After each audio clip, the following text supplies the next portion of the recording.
All right. So, welcome anyone who bothers to watch these things, and to my fellow players. This is a game of Pathfinder in a setting that it's called the Adventures Nexus, and you guys live in this illustrious city uh inside the astral sea, and you use giant gates to go to other cities and other realms and planes to help them with various missions that you may have. This place is a pretty big deal for many locations, though being isolated as pretty much not even a proper planet. You guys don't have many issues of your own. The only issues is obviously there's no place to plant, uh, have any farms or anything like that. So you guys have to pretty much uh, aid these people out of necessity. So, and one of these examples is that there is a place that some adventurers get their mounts from. And these are pretty special mounts to many places and many famous adventurers. And you'll find out why when you get there. So I will have you guys introduce yourselves, starting with Dell. Okay. Hi, I'm Del. I'll be playing Amara Remeres. She's a fetchling summoner, and she has a little companion, Rayadon, who she calls Ray Ray. Um, should I talk about what my character looks like, or are we doing that later? Or Uh, you can do that now. okay. Well, she's really dark skinned, like this almost grayish color, dark gray. Her eyes are this brilliant gold. She's got braided hair, braided back hair, and it's black. She's not particularly tall or buff or anything. She's just sort of lithe, and she sort of usually walks with a sense of purpose. And the creature that follows at her side, her companion, Raiden, is a almost it's a almost like a medium dog-sized creature. It's got a long body, shorter legs, a little bit of a tail, and its fur is various shades of black. Like at first glance, it looks like it's just all one shade, but as it moves, you can sort of see the colors almost shifting as its fur moves. Even its little whiskers are completely black, and it has gold eyes, the same as she does. And while he's out, there's always a little golden almost glyph on the front of his forehead, and it matches one on Amara's forehead. All right. And Michael? Sounds pretty cool. All right. Playing Ruru Guru. She is a Ruguru, Inquisitor, and she is a what is it? Okay. What's the middle class for adventure again? Because it's elite, they're standard, and slow, right? Yeah, standard is the middle. She's a standard. She's a standard adventurer. She's been trying to track down werewolves for a while, but not to any success yet. And her normal form, she looks basically like a hybrid wolf slash werewolf looking thing.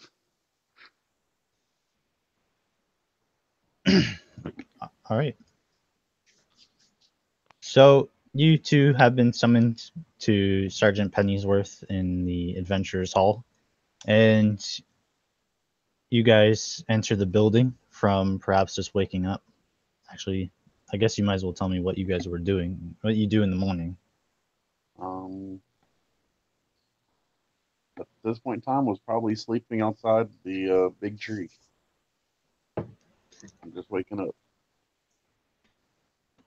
Yeah, Mara's not a morning person, so she'd probably just be waking up as well to Raiden like jumping on her chest or something. Yeah. So you receive a message from a proper messenger who seems a little tired and he's panting. But when he realizes that you two are asleep, he waits for a while. They wait for a while until they realize you're probably going to be sleeping for a long while. And they knock on your doors or kind of nudge you awake. And they say, I have a letter for you from Sergeant Pennyworth. Oh, worthless penny? Okay. Ugh, coming, getting up. Get off me, Ray. I take the letter, I open it. Uh, you, are given a letter, and it's kind of a letter of introduction, like welcome to the guild. Hope you enjoy the duty of aiding the city with its minor issues. Hopefully, you gain enough fame and fortune to take up bigger tasks and become famous in the city. For now, we have a small task for you, and we hope that you'd be willing to take it. Meet me at the Adventurers Hall. I will discuss payment and reward there. Sincerely signed, Sergeant Pennyworth. I gather my things up and head to the hall.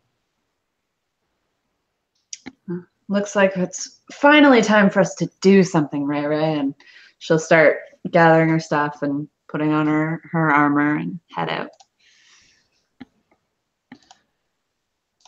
Okay, so of course, to you two, you already know what this place is like. To everyone else, this is again a vast city made of many circles of streets.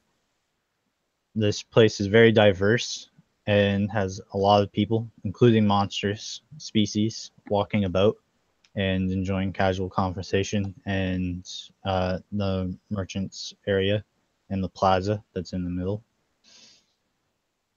The Adventurers Hall is located in the middle, close to the inn that you guys sleep at. And you open the door, and it opens up into this hall, huge hall.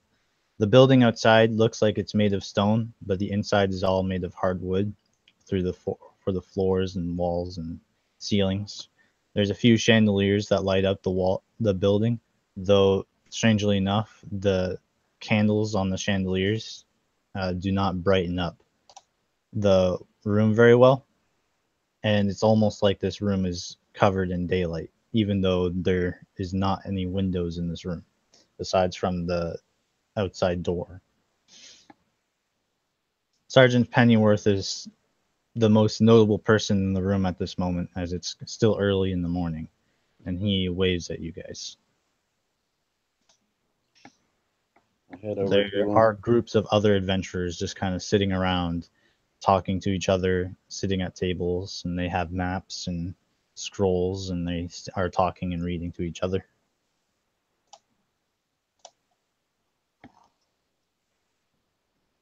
I head over to Mara will him. go up to Sergeant Pennyworth. And he's wearing his two favorite colors are yellow and red, and he wears them quite proudly. He carries a large great axe and has a scar over his one eye. And he looks pretty old, but he still has color, most of his color in his hair and his eyes. And he says, "It's about time.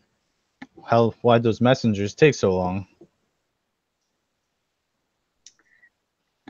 You can't find good help these days, I'm sure. Well, hopefully that's not true with you two. I have a pretty easy mission for you, though it'll take some travel to get there. Ray Ray and I are no strangers to travel. Neither am I. Good. The path is generally safe, though of course it doesn't hurt to be prepared. You will be heading to a city called Stone Tailing Castle. It's a fairly small city, but it's very populated in a dense area. They're famous for their knights who fly on rocks. And no, they're not literal flying stones. They're birds. Now that we got that out of the way. They're famous for patrolling the area, but of course they aren't able to deal with everything, which is small issues like this. You're going to be heading out to a farm called Tailfeather Hill, and you will be helping them find the medicine that they can't get their hands on at the moment.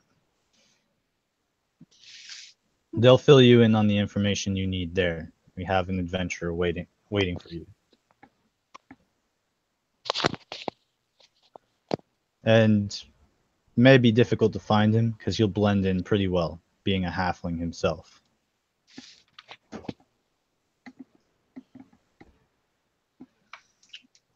I'm sure we can sniff him out. Good. Now follow me. This will be the first time you've taken one of these gateways before, so I would rather not you get lost. And he takes you to the southern gate, and you're walking through the outer ring, like going further out in the rings, further and further. And the further you get to the outer rings, you realize that the less people are around and more monstrous people, citizens are there. Start noticing things like Githyanki and mind flayers walking about, and dragons and such. More powerful people as well, like warriors and wizards, just walking around with these creatures like there's nothing going on. Wow. You get to the large gate, and these gates are massive, probably about 80 feet tall, and even large enough for even a ancient dragon to get through. And he, once you get to the very front of it, you see two large golems, about equal size, seemingly waiting to open the doors. He looks back to the two of you, and he says, "Once you step through this gate, should be immediately transported to Stone Talon Castle. These things don't have errors very often." But they do have errors. He says extra planar travel always has a small risk, though I'm sure that if something like that were to happen, our wizards would know. Although that's never a guarantee. Well, I chose to be an adventurer. I don't mind a little risk. Now that's what I like to hear. Now, Stone Talon Castle is a pretty, I wouldn't say devastated town right now, but it's kind of oppressed by undead at the moment. So be careful if they don't. Make sure you somehow identify yourself as not a zombie. That'd be great.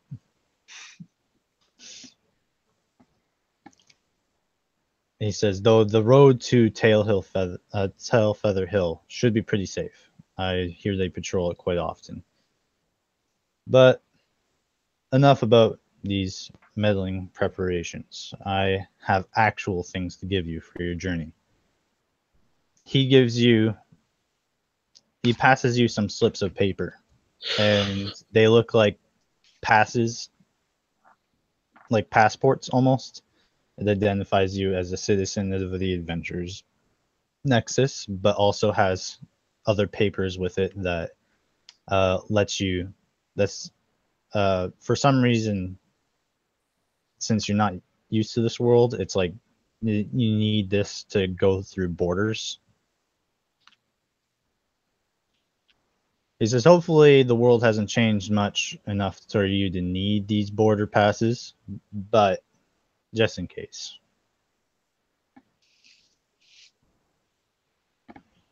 Thank you, Sergeant. He says, no problem. And one last thing. He gives you both a potion of cure light wounds. Cool. He says these passes will suffice for most places on this realm and most other realms that we are directly connected to through these gates. So keep them on hand. It might be useful when you go to another place with borders.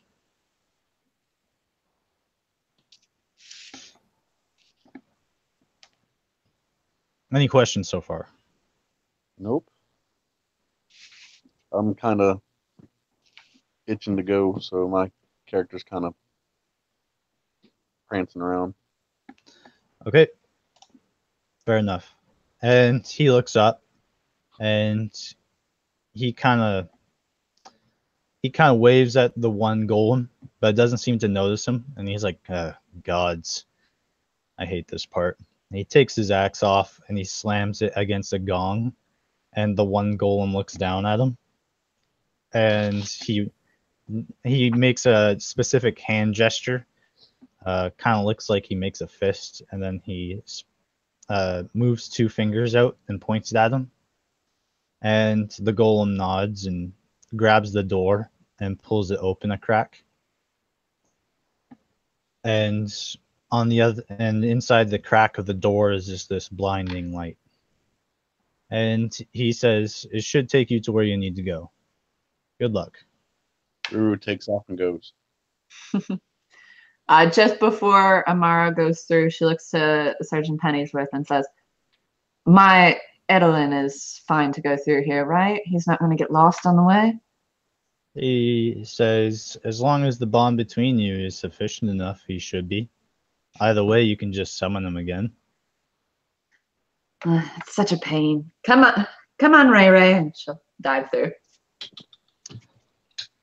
The golem closes the door behind you, and he's like, I should have told him about the gatekeeper on the other side. Keep forgetting to do that. So you land in Stone Talon Castle.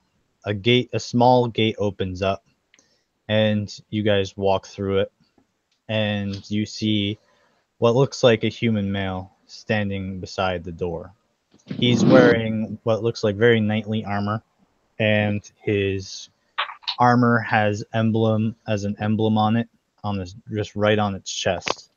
That has a huge talon on it, and he's looking up at you, and he says, "Oh, we were expecting you." Immediately in your vicinity, you see that you're on this large street, similar to that to the Nexus, just cobblestone roads that just apparently cover almost the entire ground around here. You can see a large wall that's about 15 feet up, and many buildings and forts inside this place. The castle itself is built into the mountain, and you looking up the mountain, you notice these large, what looks like eagle nests in the top behind the castle. Though, despite that it's daytime and the sun is visible, the area around you is darkened and is fairly gloomy, and there's a mist kind of rolling around. You can also feel just this negative energy kind of just looming. It's not hurting you, and it doesn't seem to be hurting anyone, but it does seem to be affecting everyone's spirits, as they seem kind of just dreary and tired.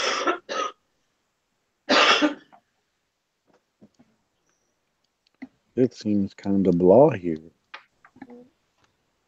He says, yeah, we've been having issues with apparently some artifacts in our realm, and well, They're incredibly powerful, and from my understanding of it, anyways. Apparently, it affects everything around here, and well, nobody's been able to get to it. It's apparently very dangerous, but we don't know why. We've sent some pretty powerful adventurers after it, but we don't know why they haven't come back yet. Though, that's not a job for you guys. Oh, okay. Um, right. So I'm supposed to give you instructions. He kind of Okay. nervously Seen it. opens up a scroll. Do you need the computer? Okay. He nervously opens up a scroll and he says, so to the north, there's a road that will take you to Tail Feather Hill. And just follow it. There's a bridge there. There might be a troll there. He kind of hides whenever the rock riders go by. But if you encounter him, he should be pretty harmless. Just don't attack him, or he will probably tear you to shreds. Good. Thank Do you you. have any That's good to know. information you can give us on our halfling contact once we get to Tail Feather Hill? Yeah, he's considered an elite. He's got magical items. The tail feather is not known for their warriors or combatants. They're protected by the rock riders for the most part, so they don't have any guards. So if you see someone with a lot of weapons on them, you'll probably find them. Excellent. That's very helpful.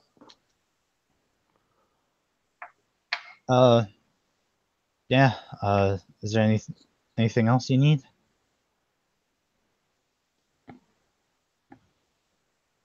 I think we could find him. All right. If you need a guide, just go to any local tavern. I'm sure there would be a halfling there that will be willing to take you.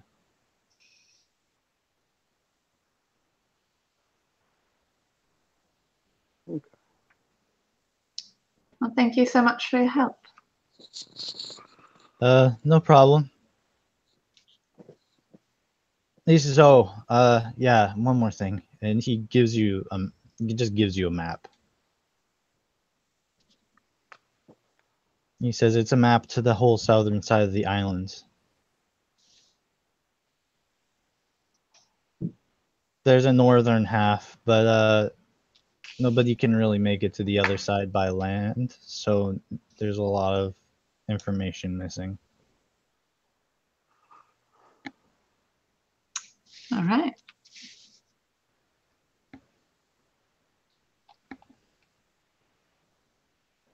So the map shows you that Tail Feather's to the north. They have a harbor city to the west that is called Stonewing Harbor, and it's definitely a fishing city. To the south seems to be some sort of, I can't remember what it's called, but there is an elven city to the south, and there's a known temple ruins to the south as well. There on the map, there is some hunting grounds that are marked on there, specifically towards undead and orcs. Though none of them really get close to the road. And the bridge is marked on the map, and it says "Beware of Troll."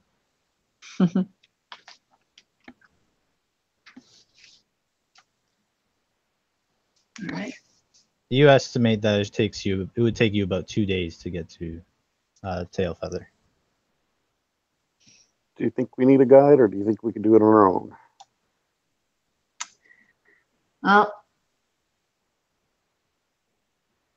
I think between the three of us, we should be able to find our way, especially if we're just following the the proper roads. But that being said, there might be more information to be had about what dangers we might face on the road. It seems like most of the hunting grounds of the undead and the orcs are off the road, but perhaps others have information that contradicts that. I'm not sure.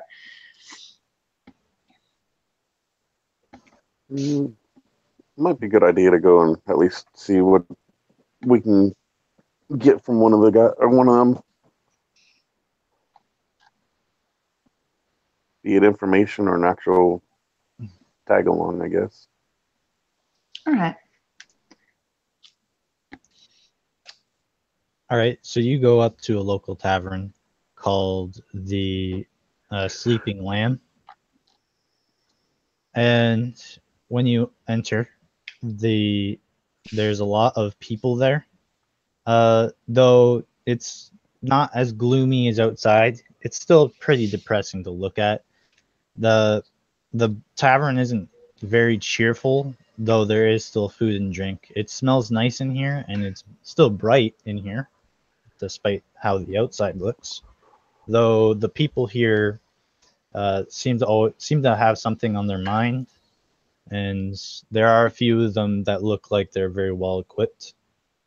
Though some of them, they all seem to be equipped to deal with different things. So there's some full-plated warriors standing around, and it looks like there's some clerics as well, and there's some what looks like hunters.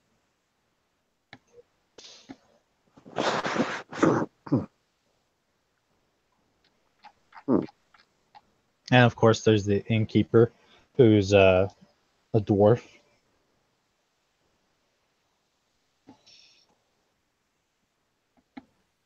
I go up to the innkeeper and see if he knows anyone that would be willing to be a guide or give information on Tall Feathers Hill.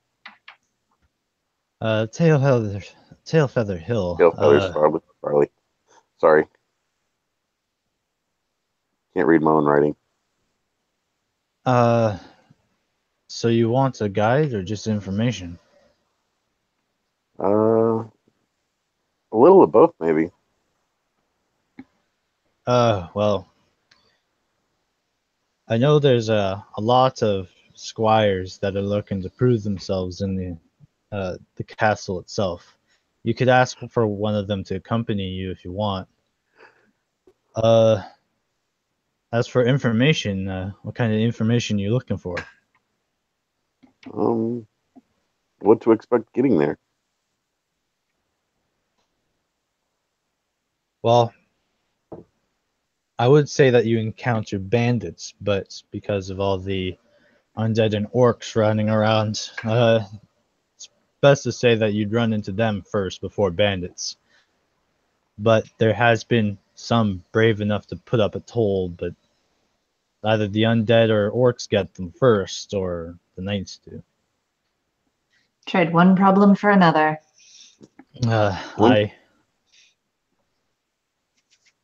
When did the undead start showing up? It's been about 5 years now. Oh, damn. Yeah, it's been it has been lucrative in some ways, but of course the atmosphere is, well, you've seen it. Very dreary. It seems that the negative energy just keeps building up, and we've been obviously getting clerics in here to figure out why it's doing that, and they believe that some sort of artifact is involved. I've been keeping my ear to the topic, and if you want to know more about it, I can tell you, but it's not harmful, but of course it's kind of just draining on the spirit overall.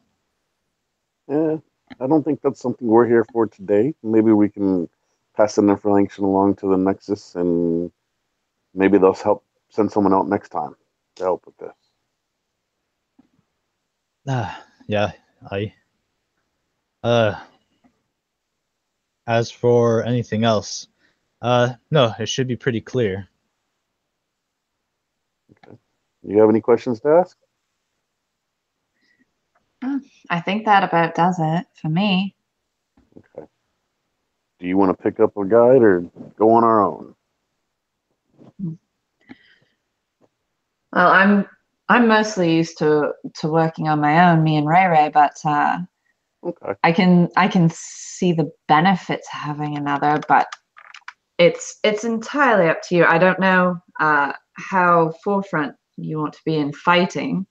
I'm a little better further back, and Ray Ray tends to go up close for me. I'm kind of a mid fighter, so we could try. Unless we want to sit there and just use somebody as cannon fodder. I don't have too much to pay anyone to help us out either. I don't know Yeah, about you there. yeah, I don't have much yet either. I don't carry much. I usually don't need it. So yeah, let's go on our own.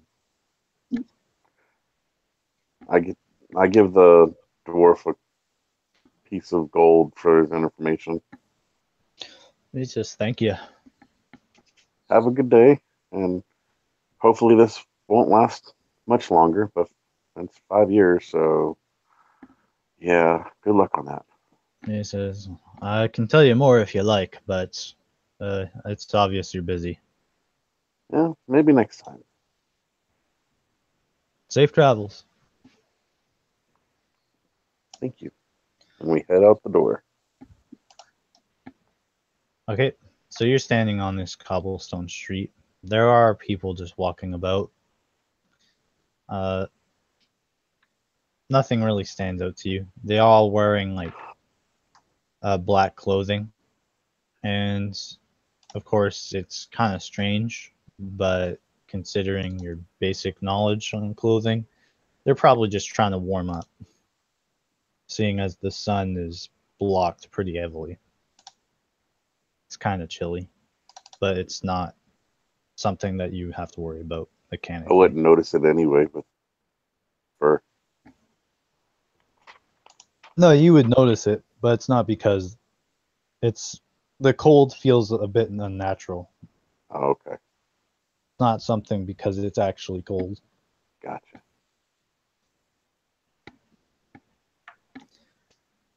I guess the best description of like how it would feel like is that it feels like there's always something like on your back, and that something is like ghostly and vaporous and chilly. Okay.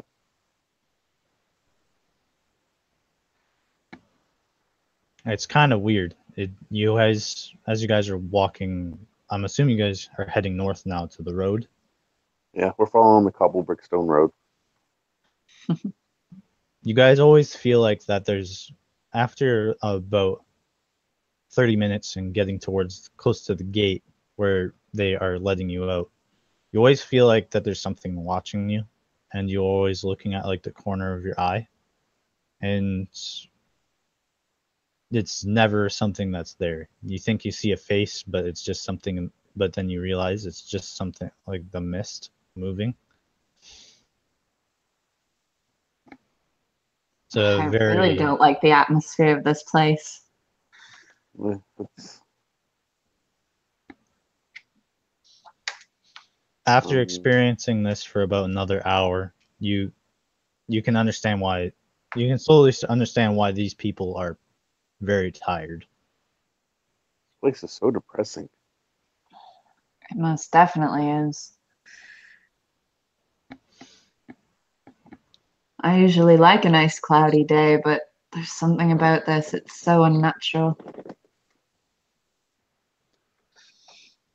I wonder if we get pennies worth to send people in here to help with this, because this, I don't know if I'd be able to live with this for long. Well, they said they've sent adventurers out. I don't know what's going on, but I, I'll definitely pass the information along. You head out about 4 hours away, and about every hour after that, you you feel the sunlight kind of touching your back, and you start the the feeling of paranoia starts to weigh less and less, and the sun starts breaking through this strange gloom over the castle. And after 4 hours, it finally seems to return to a normal sunny day. It's quite bright out. You can hear birds chirping, and the grass is properly green instead of the like the dark green. Oh, this seems more like it. I turn back and look at where we've come from. Now that you're out of the gloomy area, it's kind of like what looks like a almost a rain.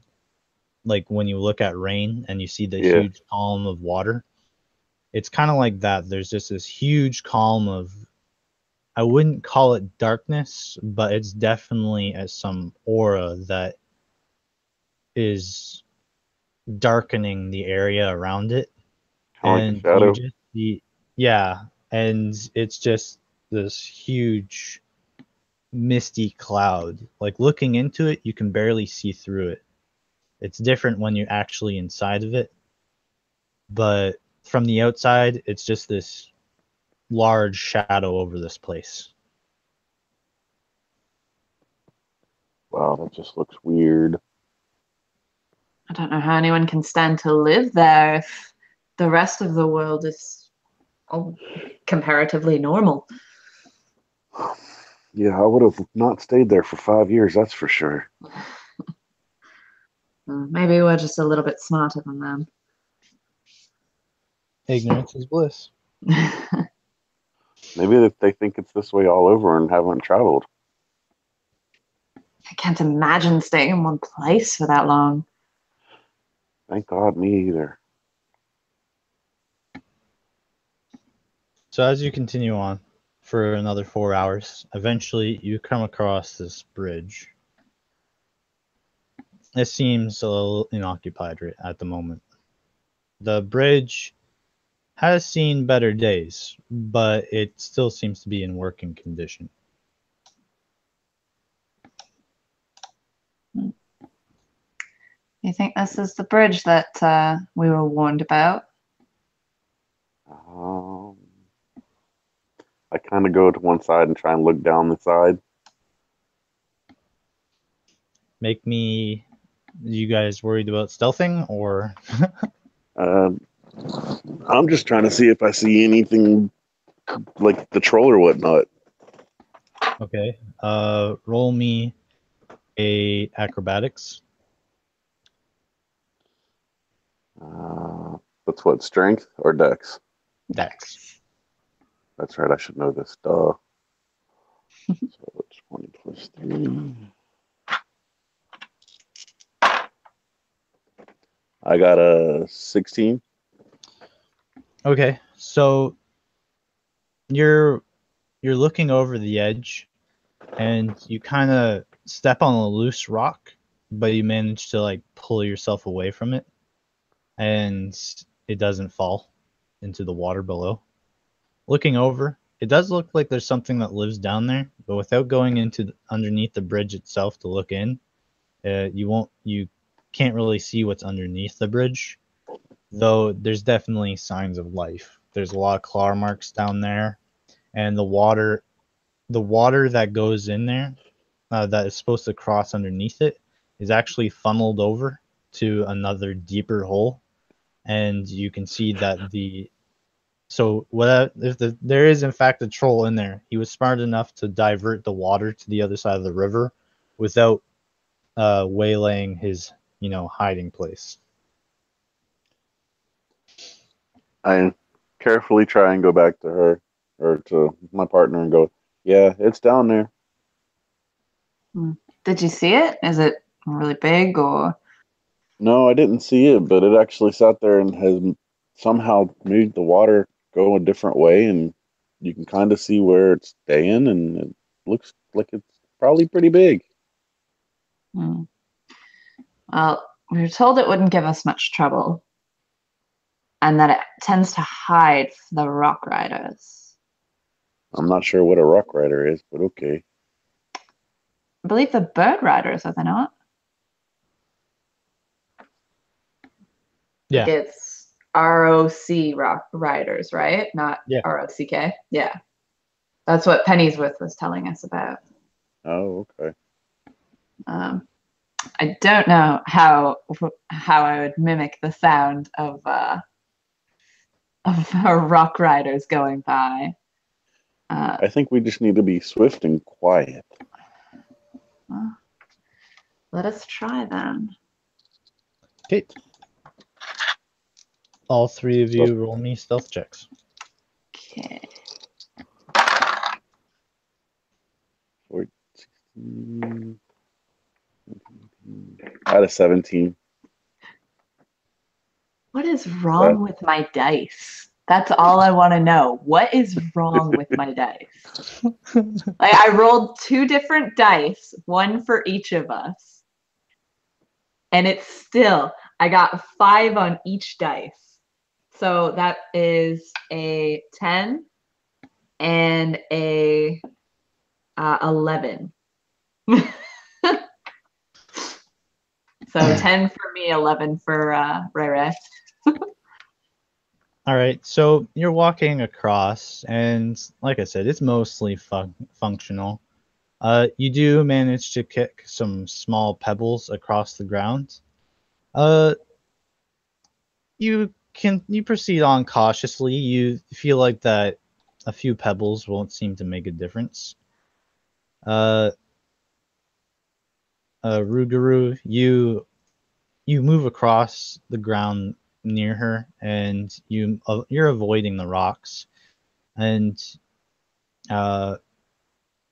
you're making a little noise through your armor, but it's minor. You've never had creatures pick you up with this noise before. Though, as you guys are kind of falling into this state of silence, you hear something sound like it's getting up, and you hear that it starts scratching the ground beneath the bridge. And in the moment that you're realizing that must be the troll, it jumps up in front on the other side of the bridge that you're walking across and heading towards, and it starts pulling itself up. It's not all the way up yet, but it is definitely pulling itself up, and it says, Okay. "Hey, you!" Hi. And I And grin toothfully at it. says, "It's a dog." Hey, I'm offended. That's a wolf. He called you a dog. And a zombie. Hey, not a zombie. Doesn't smell like one.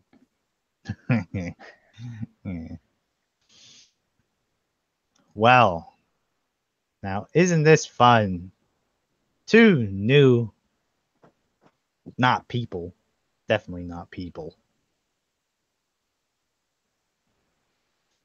Well, you have to pay the toll if you want to cross this bridge. That's how it works. And what perchance is the toll? 50 gold. Yes, 50 gold pieces. You don't seem sure about that. He's like, he reaches onto his like little loincloth and pulls out this like, it's got a sack in there tied to it, and he pulls out something out of the sack, and it looks like a small slab of stone, and he's looking at it, and he squints his eyes, and he's like, "Yep, yeah, that's what it says on here," and he points to a rock and shows it to you. You're ridiculous. And can any of you guys read giant? I cannot.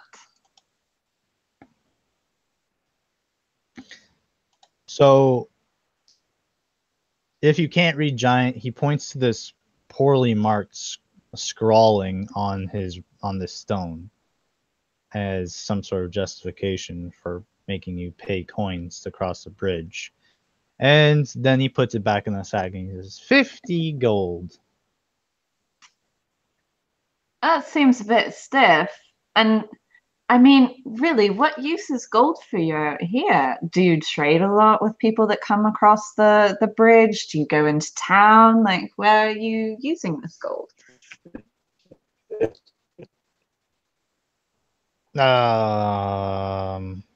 He kind of scratches his head and he's like, I don't know. I just have somebody come by and wait, I'm not supposed to tell you that.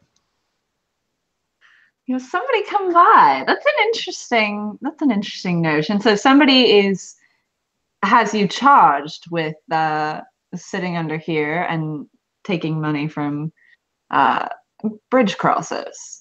That's not taking money. They have to pay to use the bridge. This is my bridge. Did you build it? I took it. Or how did you? Oh, you don't just take things like this. Bridges are meant to be crossed. If the bridge was made, it was meant to be crossed, and usually there's a lord or something like that who owns the land around it. I mean, really, you're almost pushing your luck being underneath the bridge. Like, I'm surprised nobody has tried to evict you or anything like that. You must be an excellent tenant. He's just fucking. His mind is blown. He's just standing there stunned, looking at you. I cast comprehend language, but I don't think that. You cast comprehend language. Sure, bridge. There's nothing on the bridge. There's no sign. Like, there is a sign, but it's been destroyed, shattered, probably by him. He's scratching his head, and he just kind of looks away, and he's like, what? Well, I mean, typically bridges are public property, and they're built for ease of travel, things like that. They bring money into towns because they allow travelers to go by and bring in goods.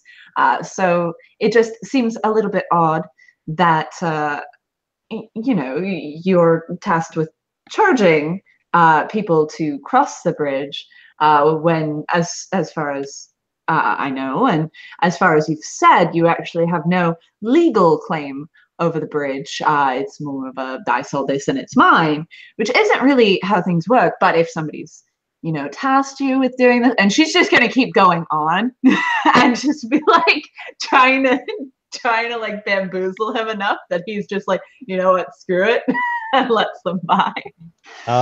Roll me a bluff. Okay. It's not a 5. It doesn't make it any better, but it's not a 5. Let me see. Do I have any bonuses to this? Oh, I might. Bluff. Okay, so 11. Not great. What's its wisdom? That's not too bad. Still loses to you. So he's like, yeah, but I thought humans take stuff from monsters all the time, so I thought I would take human stuff, and then it would be mine. Well, darling, we're not humans. You said so yourself. He's a puppy dog. I'm apparently a zombie. Yeah. Since you're not people, you don't pay toll. Yes, see, we're getting somewhere. It's perfect. Uh, yeah. Okay. I I guess. And he's like trying to figure out some way to make you pay him, but you can tell that just by the look in his eye, he's a little numbed by the overwhelming amount of information you gave him. And he's like, "Yeah, okay, you're not people, and people pay toll and not monsters. So that means you get to cross bridge without toll. Okay, that makes sense.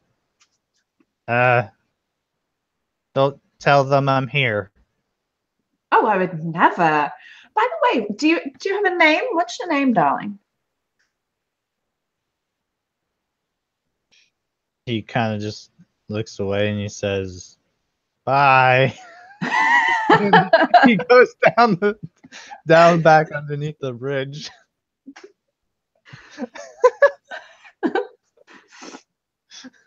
Well, Ruru, I think we're clear to pass. I think he's having I think he's issues. having a bit of an issue, yeah.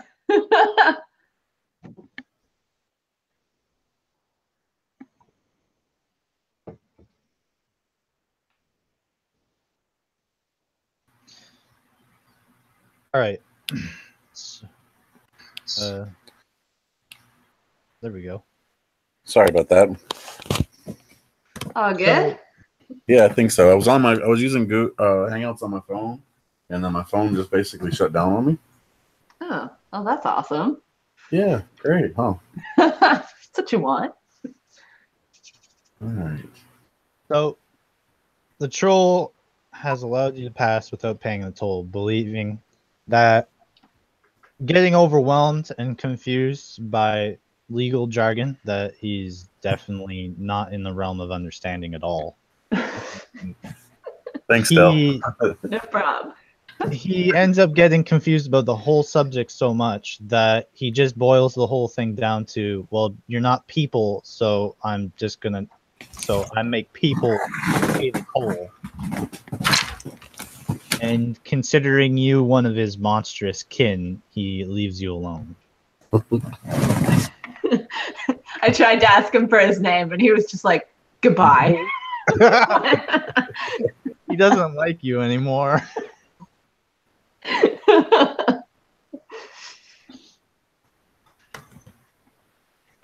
You made him feel stupid.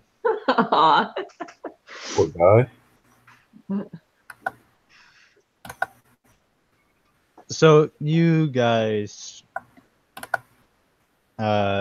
continue on, and you rest for the night. And while you guys are resting, I will have you guys make will saves. Okay. And that is. Do I need to make one for Ray Ray as well?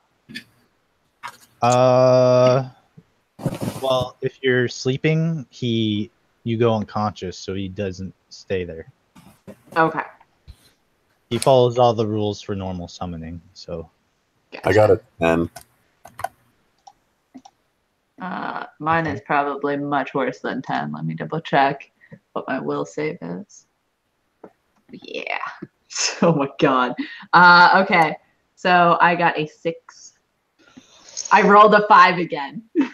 On a different dice. They all need to go to fucking dice prison. Oh, I know. So, even though you guys are out of the gloom, you guys are resting and sleeping, and you guys just have this constant. It's not really a nightmare, but it's just when you guys are trying to dream or think about something, you always see this kind of haunting visage in your head. And when it feels like that you're waking up to look at it, but you end up you're not actually waking up to kind of confront any of these ghosts, which there are none, just so you don't worry about it. And it's basically there's this constant looping of seeing these ghosts in your sleep, and then you think you're waking up to see them and ignore them, but it just becomes quite exhausting. And when you do actually properly wake up, and you check your surroundings after your night of sleep, it just turns out that, well, it was actually all just a dream, a very confusing and exhausting dream. And you guys will take a -1 to all your skill checks. Yeah. Okay. -1. -1. It is a fear effect. Okay. It will go away if you rest again properly. Unless we fail another will save. Yeah. Over resting. Well, it's I'm only not- just because you're close to the gloom. You're not inside it, though. I'm not liking this area very much. Can't sleep very well, and they're all gloomy, and they got trolls that don't let you cross bridges. He'll let you cross. Come on now. He was a very nice troll. He called you a zombie. Yes, and then I had to troll him back a little. So you continue your journey, and you do actually make it to Tailfeather Hill. It is a very nice looking place. There's only what looks like a few proper buildings here, though kind of like Lord of the Tolkien halflings from Lord of the Rings. There's a lot of buildings that are actually built in the ground, so the place looks like there's rolling hills as halflings are walking around trading things in small stands out in this kind of like dug in circle. But then you start noticing all the doors as you're walking in, and noticing all the fences, and you see shepherds and stable hands running through the fields and chasing what looks like birds, long, tall birds with yellow feathers. They look tasty. I don't think they'd thank you if you tried to eat them. I think you're supposed to eat a chocobo. That's actually exactly what they are. I'm gonna have to make stats for them, but I have the stats that I want in mind. So, yeah, basically you nail right in the head. So you identify them as chocobo pretty quickly, and they are just running around in this huge field. And you can see this wooden like a combination of wooden and stone fence in this huge area. And they are actually quite large, obviously, compared to their halfling caretakers. But despite their small fence, they seem to understand to not go across it. And they do just run around and avoid jumping over it. They seem like smart animals. Eventually, you do kind of come across this kind of fighter-looking halfling. He's wearing magical equipment, you can tell just by sensing his energy around him. And he seems to be standing alone, though he is just kind of walking at the edge of the town. The other halflings are kind of in the middle, and they seem to be enjoying what might be just like a potluck. Could be a festival. Halflings are pretty easygoing from at least your understanding of them.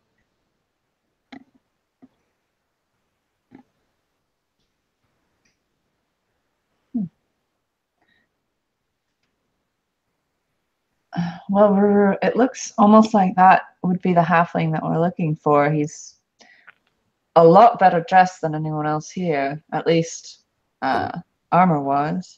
And look at all his toys that he has. Do you need a squeaky toy?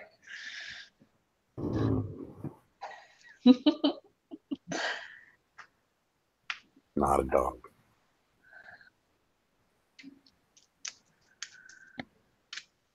Well, if you'd prefer to be a human, you can go back to that bridge. Pay the toll.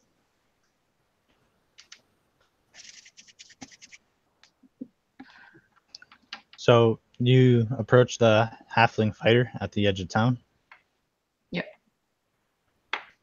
So you go over to him, and he looks you two over, and he says, "Ah, yeah, welcome to Tail Feather Hill."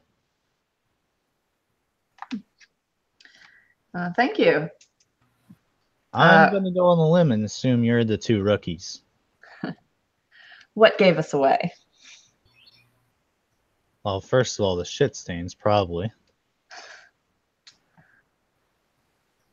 You did encounter the troll, right? Yeah. Oh, we did. Lovely individual. Oh, I wouldn't describe him as that. But sure. Whatever your taste is in. I'm no judge.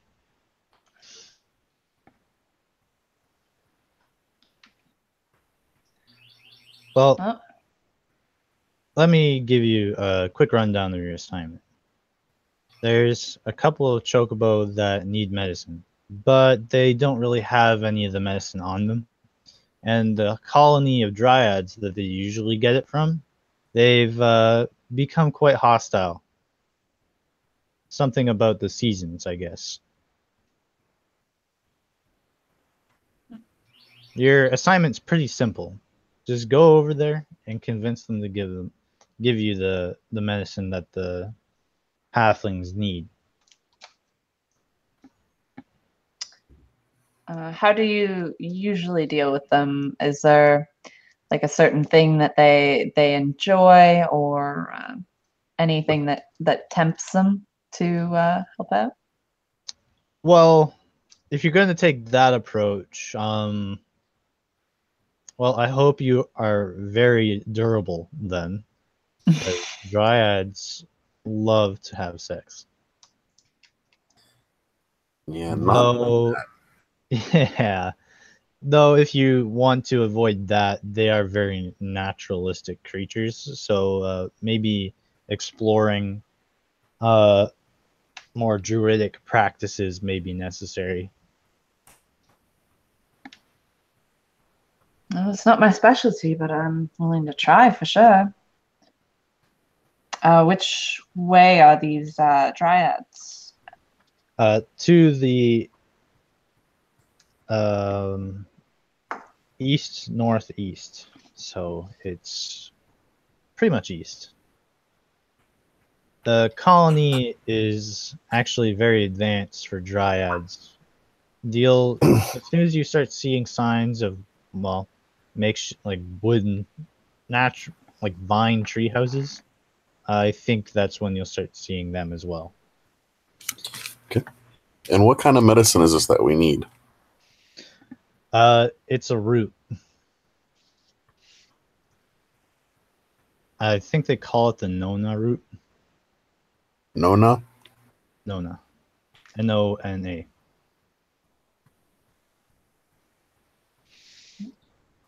How much of the root do you need? I think you need a pound per. So 2 pounds. 2 pounds. Though if you can get more than that, it would be a lot better. And you said they've become a little bit odd with the change of seasons. Are you sure it's the change of seasons, or is it perhaps this oppressive gloom? I know it's not so bad here, but we just came from Stonetown Castle, and it was awful. Yeah. No, I can tell you it's the seasons. He kind of looks around. He notices that some halflings are nearby, and he kind of steps up on his toes to like speak up to you guys because he's only about half your size. And he says, "It's spring here. You know, mating season for most animals." Oh, And then he falls back on his heels and steps back. He says they're kind of aggressive. All right. Dryads are usually females, though, aren't they? They're all females. Okay. Oh. That's what I thought. Just want to make sure. That won't stop them if you're another female. Oh, oh boy. Are there any? I know there's orcs and undead. Are there any along the way that we should be looking out for? Any places to avoid? The Dryads are actually very defensive of their territory. Orcs are very cautious to proceed there. Though I heard that... shouldn't have drank ale in the morning. I did hear that there could be an orc attack against them soon. It's more of a rumor halfling, but, we're precarious and we get into trouble all the time. So it could be true. Good to know for sure.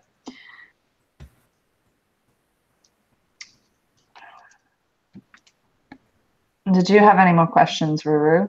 No. I think I've got the ideas of what we should be doing here. 2 pounds of nana root from the Dryads.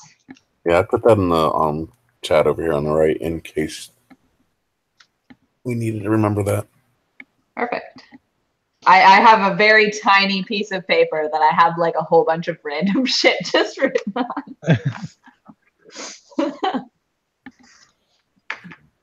All right. Well, thank you. What's your name, sir? God damn it. Every time. Can't just buy me this time. Why you people like this?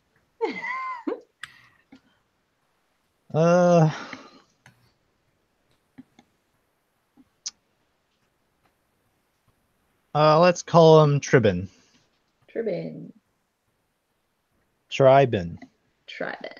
Awesome.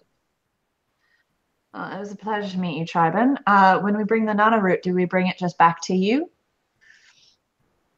Well, you can if you want to head back sooner. Though, if you want to talk with the farmers themselves, all the ranchers themselves, you can go talk to them. He points to one of the only buildings that's in this place, because the housing is all underground. He says, that big building over there, the stable, you can find them there. Okay, perfect. The colony should only be three hours away. So, 2.5 for you guys. And what time of day is it right now? Is it like midday or something? Yeah, I would say so. Okay. 1 o'clock. All right. So we could feasibly get there and get back by the time it's just getting dark, or we can get there and rest before we see them. And unless they sex you to death. Yes, well, let's hope it doesn't come to that. I have no desire to be part of a Dryad orgy. Yeah, no. It was funny at first when I heard the halflings complain about it. You should have been there. They sent the males to go get it, but it turns out they're in season, obviously. They've managed to barely escape with your lives. The females got upset at them, because obviously they just thought they wanted to go to have sex. Then the females went to go get it, and it turns out the same thing happened to them. So, it was kind of funny. For me, at least, because, well, it didn't happen to me. Are the Dryads the only ones who have this root, or is there some way we would be able to identify it by sight or scent? Oh, well, I mean, if you want to go look for it, I guess you could. There's just... the Dryads are a known threat. Well, I wouldn't even call them a threat, but they're known. Yeah. So do you think he actually... we actually tried to find it on our own? He says, yeah, you can if you want to. Just don't get too upset if you get attacked by animals. A lot of animals have been eating this stuff lately, probably due to the gloom caused by that artifact. And he shows you a picture of the Nona root. Okay. And- I will show the picture to Raoden so that he can see it in case I decide to send him after it. And basically, it's just a really thick root that belongs to a tree. And he says the tree itself is not really that useful. It's a soft tree that can't really be used in carpentry because it's too soft. A lot of animals use it to just hide in for temporary shelters, and a lot of insects end up eating them. But the roots themselves hold a lot of nutrients and energy and seem to help deal with headaches and sickness overall. All right. But unlike the tree itself, the roots are actually pretty hard. So you might want to bring an axe or something. I do not have an axe. Is there a place we can maybe get it? Unless you already have one, Ruru. No, I don't have an axe. The only thing sharp I have are my star knives, which I pull out one and show her. He's like, then just take my hand axe. And he just lifts a small hand axe off his belt. It's small, so compared to you guys, it's kind of like a hatchet, but he says it should suffice. Well, thank you. And I'll put it on my belt.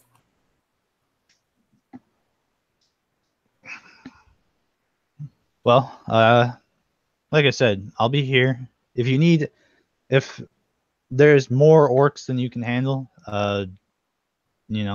just come back here and I'll deal with them. Though, it'd be really appreciated if you didn't do that. It's kind of hard to grade you if you, let me do all your fighting. Though, he kind of thinks about it. Says that might actually make this task a lot less boring. Well, if you get too bored, you can always go visit the Dryads. I'm sure they'll brighten your day. I'm not going to make the same mistake as the villagers, thank you.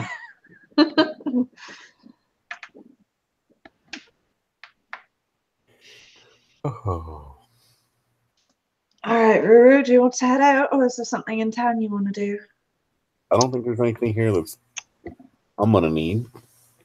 Other than maybe a bite of one of them birdies. Yes, I don't think that's going to happen. He says it's kind of taboo, but, they are pretty tasty. Black market chocobo burgers. He says it's not really black market. It's just when a chocobo dies of old age, they do take them up and cook them. But they don't go out of their way to just kill them and eat them. They look nummy. He says, I haven't tried it. Anyhow, I think I should need to buy some kind of ration on my way, considering we woke up a little bit ago and still haven't eaten. I can share my rations with you. I have a few. I can buy something on the way. We're good. And she goes off for a minute to find somebody that's willing to sell her some veggies or something. Yeah, so you go into the farmer's market. There's a lot of fresh food and stuff here. Cool. It's all freshly hand-picked, so...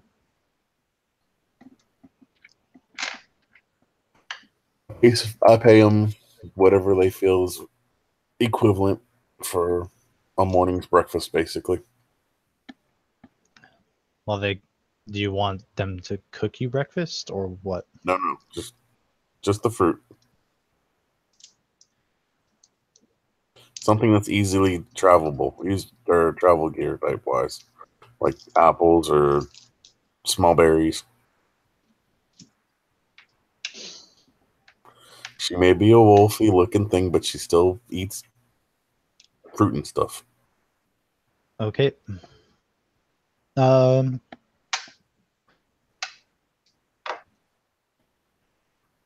Yeah. They just asked for 2 silver. Okay. Hands over the silver. Okay. They give you some nuts, berries, and food to eat. Cool. Thank you. And she heads out. Okay. So, what's the next step? So, do you want to go and try and find on our own first, or do we want to try and deal with the sex fiends? Well, I was thinking I could send, like, once we get close to where we need to be, I could send Redden over to at least scout and see if he can find any of these plants. And if he has no luck finding them, then we might have to find some way to deal with these dryads, although I have no real desire to get up close and personal with them. You think he'll be safe with the dryads over there? Well, I'm rather hoping they're not going to try and fuck an animal. You never know. They are dryads. It's true, but I can always send him home if I have to. Okay.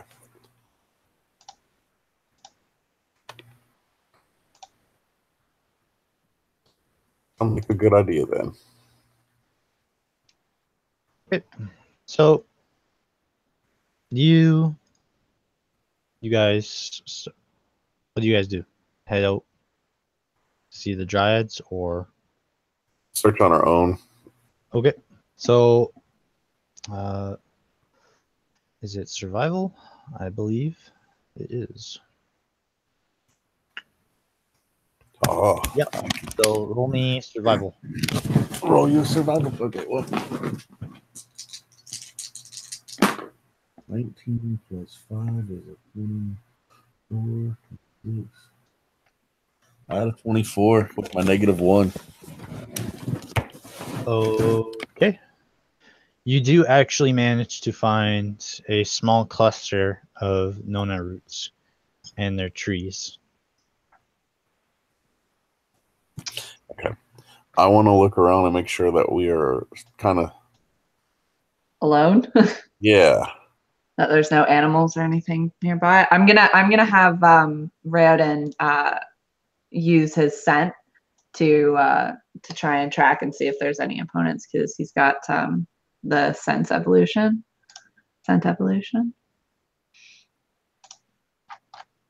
which allows him to basically within 30 feet, if it's not downwind of something, he can sense other creatures, or if they're strong smelling, within like 60.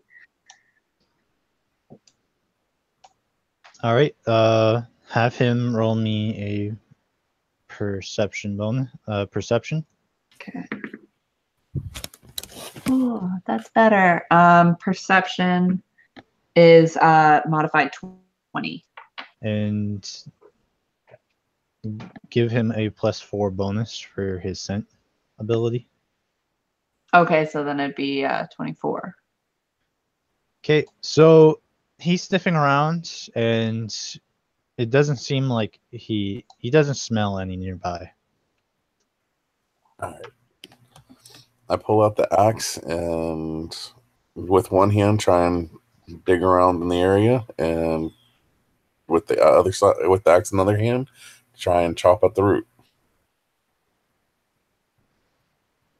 Okay. So, make me roll for damage, which I think is just a D4. plus your strength. All right. My strength gives me a +2. Okay. D4. 1 moment. Where'd it go? There it is. Well, that just sucked. That just gave me a 3. Okay, so you chop into the Nona root, and it's still clinging onto the tree. You can just roll it again if you want. Okay.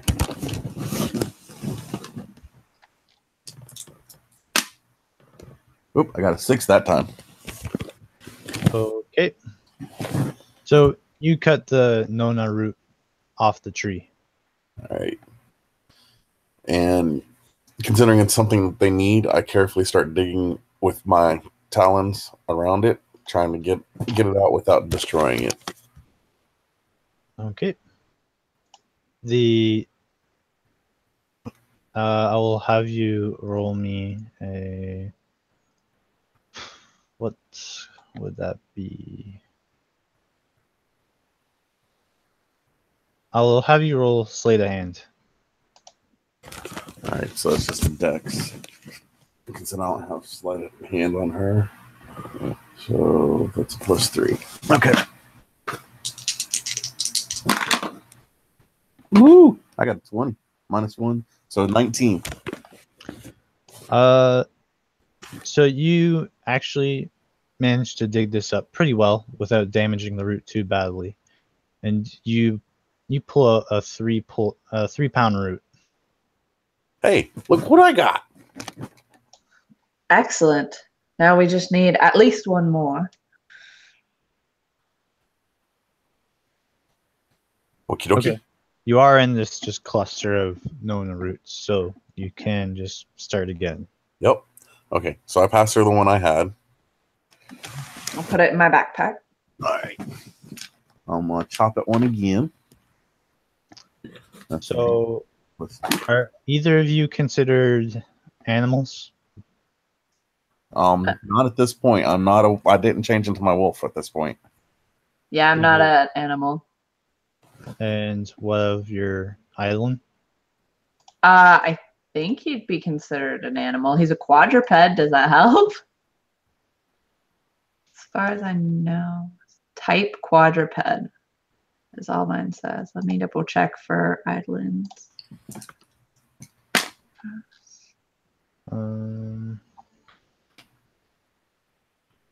Armor bonus, special base forms. No, it doesn't really say what they are. Yeah, they're So is probably that a creature. Well, you two are creatures then too. Yeah. So never mind. I'll say he's not. Okay. I'll say he's an outsider. Like I said, if I'd have changed into my wolf form, I'd been one, but I didn't plan on doing that yet.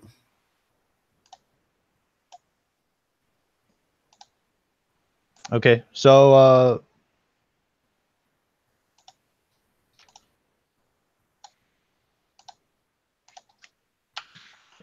I'll just roll for damage for the next one. I got a 5.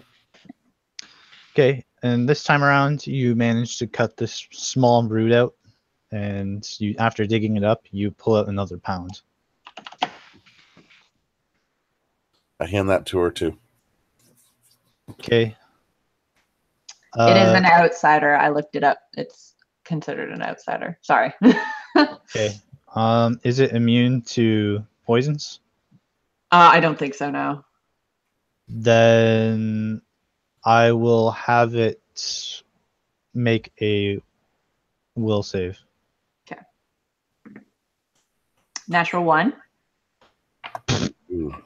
Also throwing this dice out. I am down to 2 dice. The jail prison is filling up. There's not enough taxpayer money. No, there's not.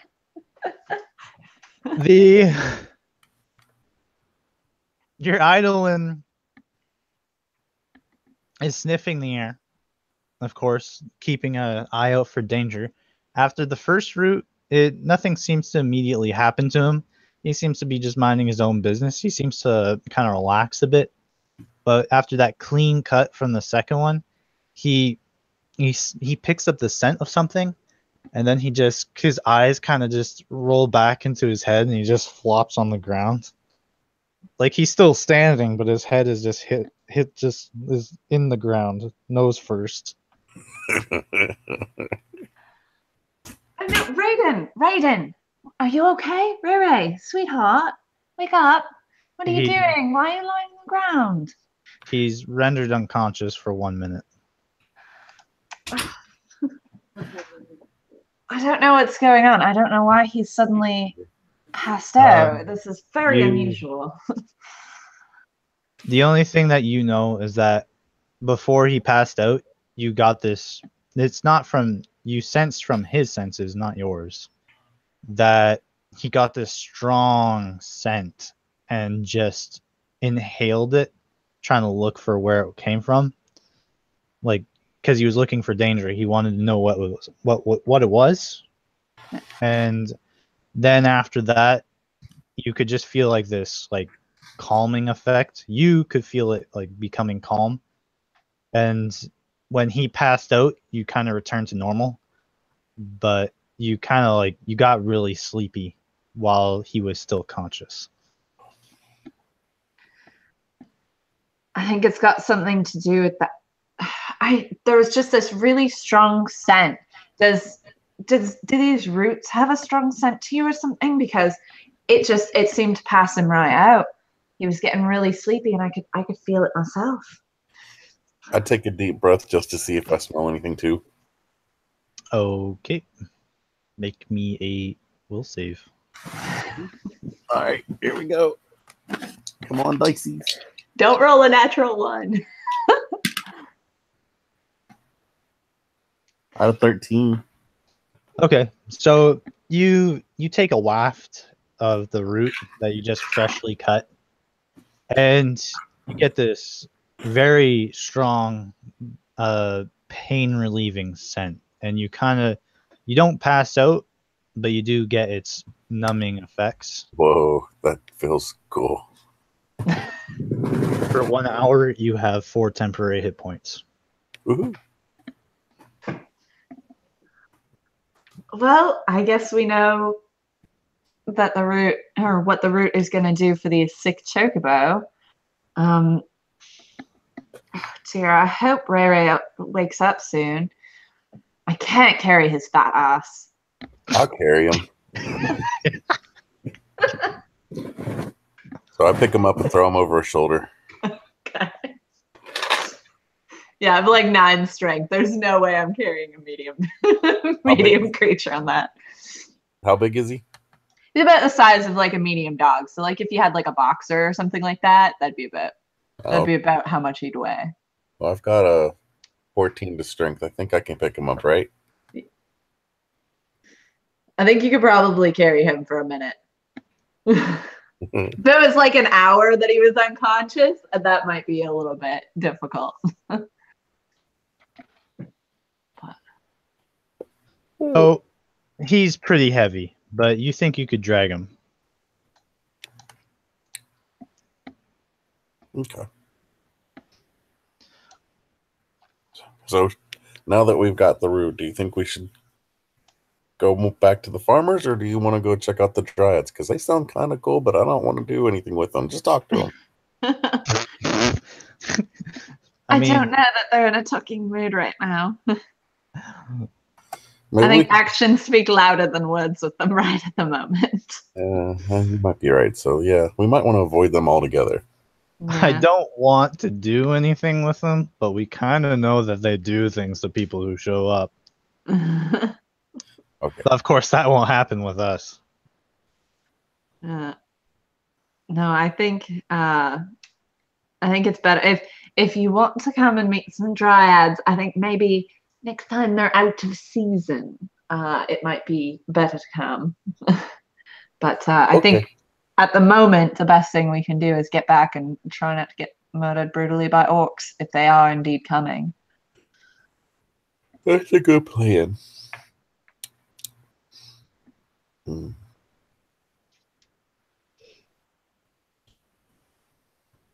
So I guess we head back with me dragging her friend. Not for very long. He only said he was unconscious for a minute. So yeah, hopefully he wakes after up a soon. minute, he kind of just shakes his head and wakes up, and he's like, "Oh, don't know what happened there." Oh, Ray Ray baby, are you okay, darling? Did you have a nap? I don't know how his personality is, so I can't go on. I can't go with that. No, they don't talk necessarily, do they? They just like it's more of like a nonverbal communication, is it? Yeah, they can. They're basically pretty animalistic. They get telepathy later on, I think, but Yeah. So he'd probably just be like, or jump up and sort of like rub his face against mine and then like curl around me and try to trip me as I'm walking. It's kind of an asshole like that. oversized cat. Yep, yeah. Oh, this is perfect. Oh, So roll me perception. okie dokie. I'm afraid to touch my dice.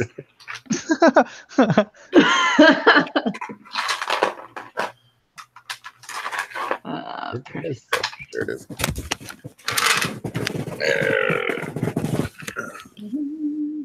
Oh, I get a +4 to that. 17. I got 19 plus 5 is a 24. 24. I had a 24. Ruguru, you are done dragging the giant fucking weasel, and you're heading along, and you manage to spot some glint, like yellow glints in some bushes nearby. I don't like the look at that. I want to go investigate it. Okay. Mm, This would be a good time to roll initiative. alrighty. Oh, that sucks.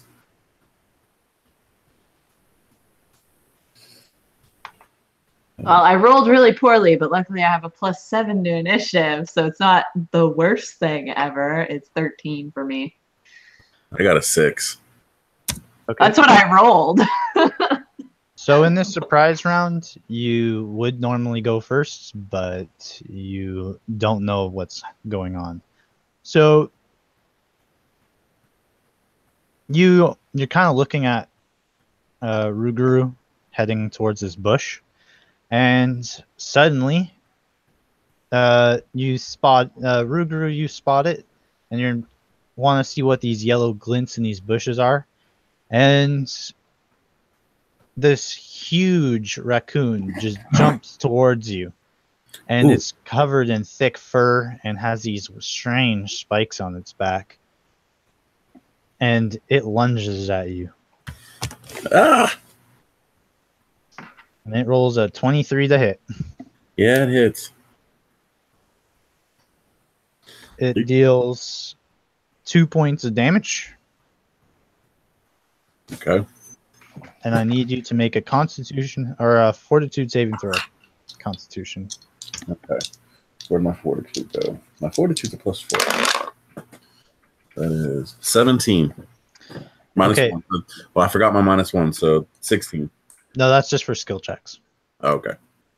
So it lunges up and bites you, and that's the extent of it so far. It kind of leaves this sort of strange ooze and like, I wouldn't say ooze, just slime on after it bites you. Ew. But after that, it doesn't do anything else. Alrighty. Well, So it's your turn. my turn or her turn? Your turn. My turn? Okay. Because she's surprised. She's like, what the fuck is that? Gotcha. All right. So I'm going to cast judgment, one of my judgment or my judgment for the day on me. I'm going to cast healing which gives me a +1 HP per round. Okay. So I gained my one of my HP back, and non-A. Hold on one sec before my howling starts. He walks away in the process. Yes. Hubert. All right, sorry about that. So that's technically my action, correct? Or is that the before actions? Because I've never done judgments before. Oh, what's it say for judgments is a inquisitor? Yeah, judgment as an inquisitor. The swift action. No. So swift action is not your main action. So Okay, cool. you can use All right. something else. And considering I still have the hand axe in one hand, I'm going to use that on the thing. And I'm going to swing at it. I don't know what kind of damage a hand axe has, but we're going to roll.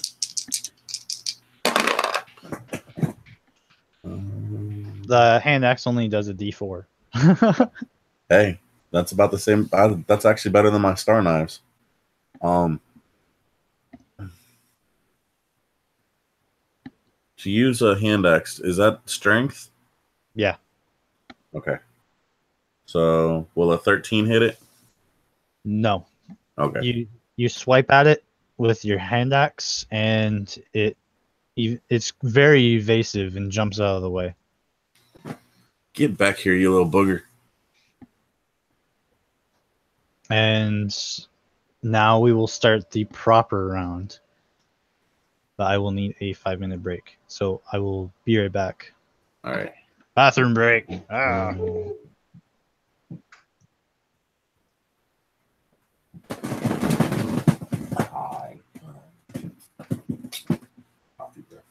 Much.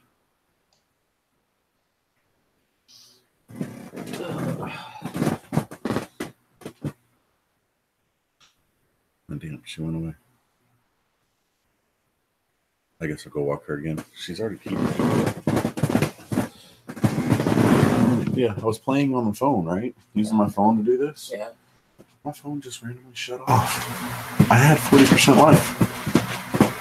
Sadly, you need to upgrade.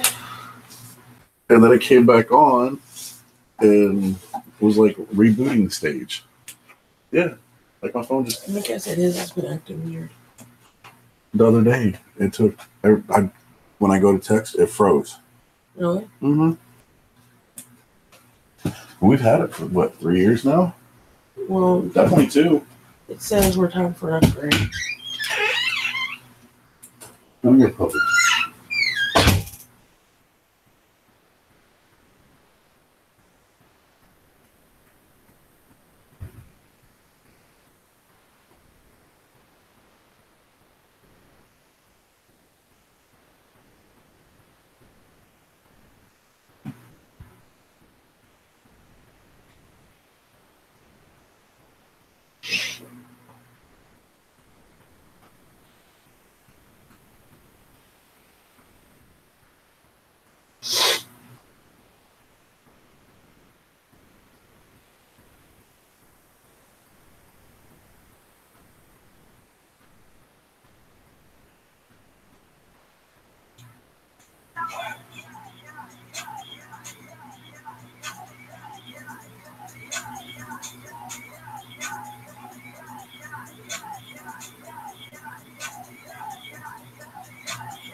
Stop it.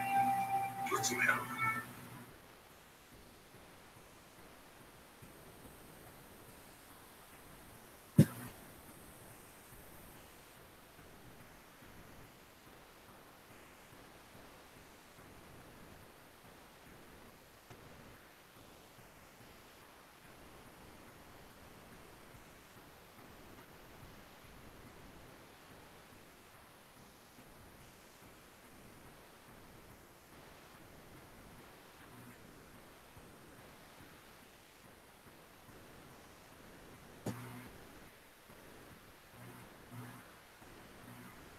All right, I'm back. Welcome back. So you're first, so let's start with you. You Okay. and your weasel friend. All right. Well, I am gonna send him up to the raccoon thing, and while he's running up, I'm pulling out my crossbow, and I'll shout out to Ruru and be like, "You okay there?" And I'm gonna instruct Ray Ray to bite, and I want to take a shot. Okay, make your 2 attack rolls.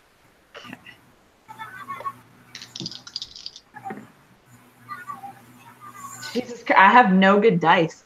Okay, so for me, that is crossbow. So crossbow does what's it called? Dex, right? Or is it strength? Dex. Okay. That's +3. 10 to hit. No. You. I think so. It was a really bad shot. You thought you were gonna miss as soon as you took the shot. You still had to move out of the way, but it was nowhere near close. Okay, and then I'm assuming the bite doesn't hit as well, because I rolled a 6, and I think it's only +2, because I'm assuming it's strength. Yeah. I'm out of good dice. I'm gonna have to bring them all back and try again. So your companion, he lunges at him, and the raccoon has to make very minimal movement to get out of the way. He just gets a mouthful of fur. Kinda. The dire raccoon attacks. Dun, dun, dun. Is a 13 gonna hit your quadruped? His AC is 14. Okay, so the raccoon goes in to try to bite him, but your companion is easily able to jump out of the way and avoid the attack. It was pretty close for a moment, but it's definitely a miss. Awesome. All right. And Ruguru, if you're there.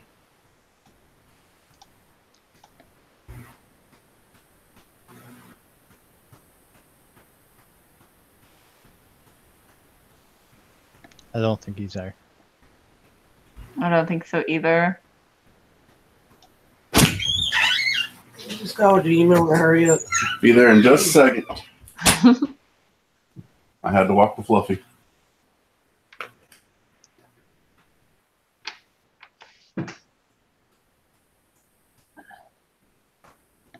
Within 5 minutes.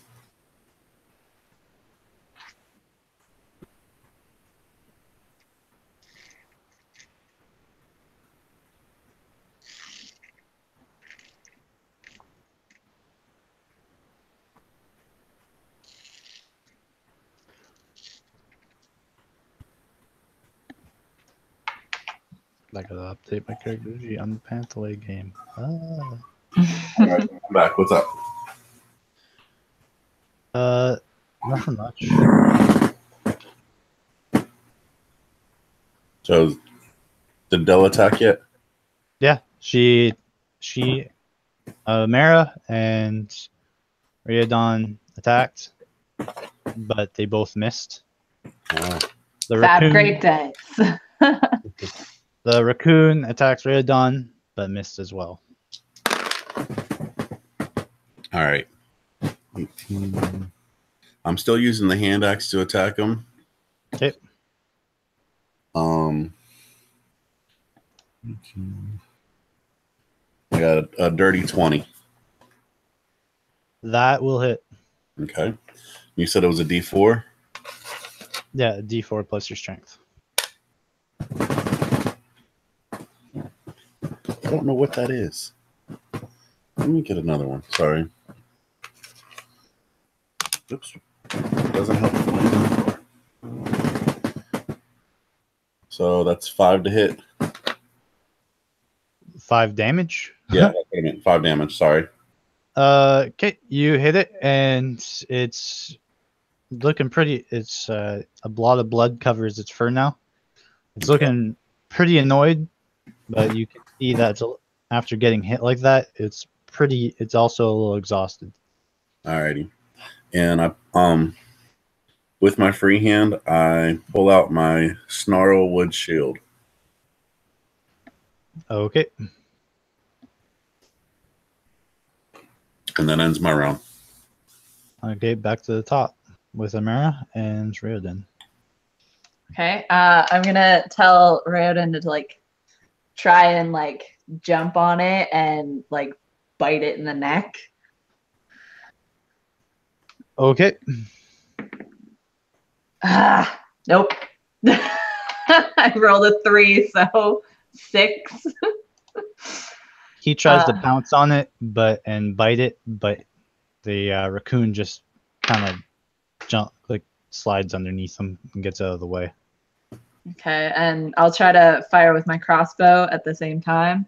And this time I've got better. It's my hit here, ranged attack.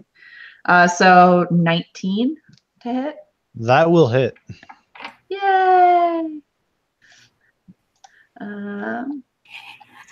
Now time to roll 1 on damage. Yeah, really. Okay, so crossbow 1d8. I did not roll a 1 on damage. I rolled a 2. So that's 2 plus 3, so 5 damage on the crossbow bolt. As I'm trying to shoot it like probably in like the shoulder or something. It gets hit, and it's more blood is coming out of it now, and it's whimpers and it's looking pretty exhausted. It looks up. It's a little crazed now. It looks up to Ruguru. Is going to attack him. Okay. With another 23 to hit. Yep, go ahead.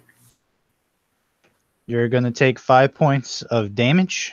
And you need to make me a fortitude save. All right.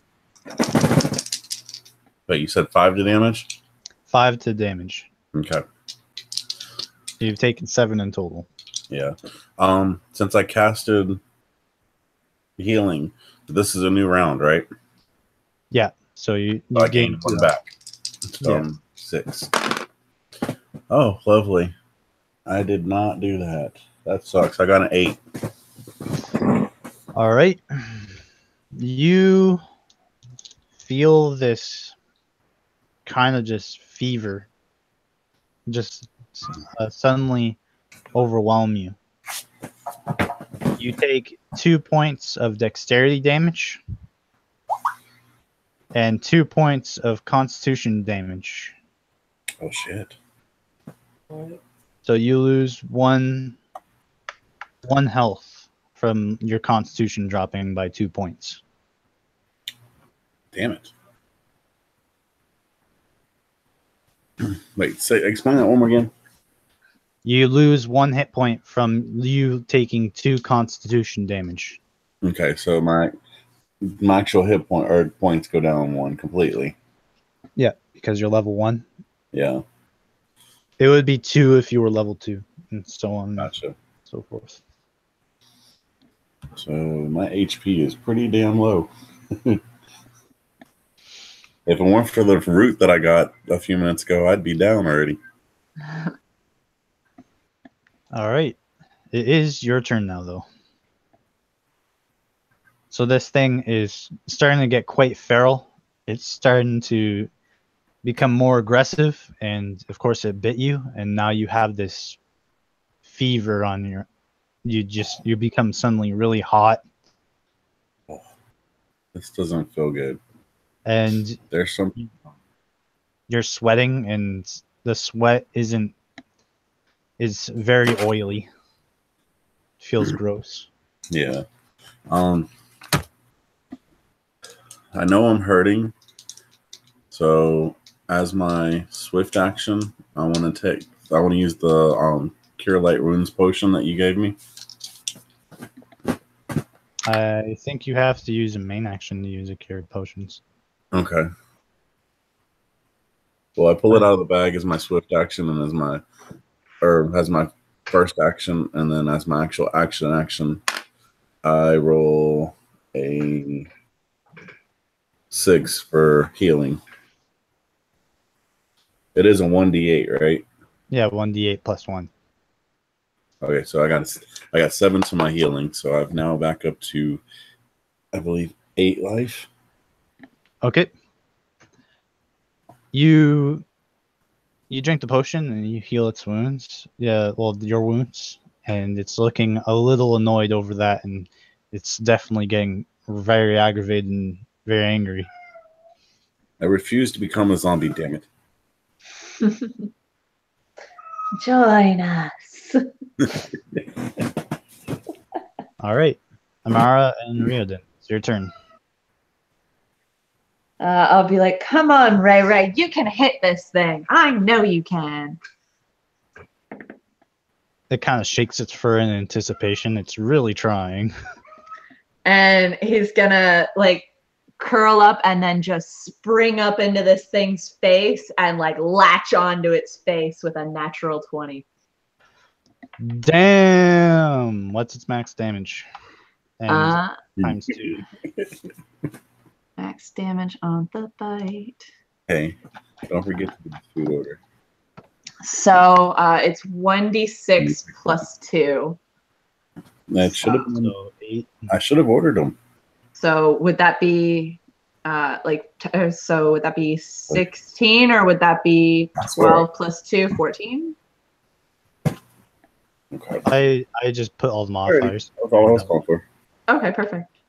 So, yeah, 16 damage. That's definitely enough. He pounces on this thing and he just plants his face right into its neck and just stuffs his face deep into its fur. And you just see this spurt of blood just go in between, like, just cover him and it.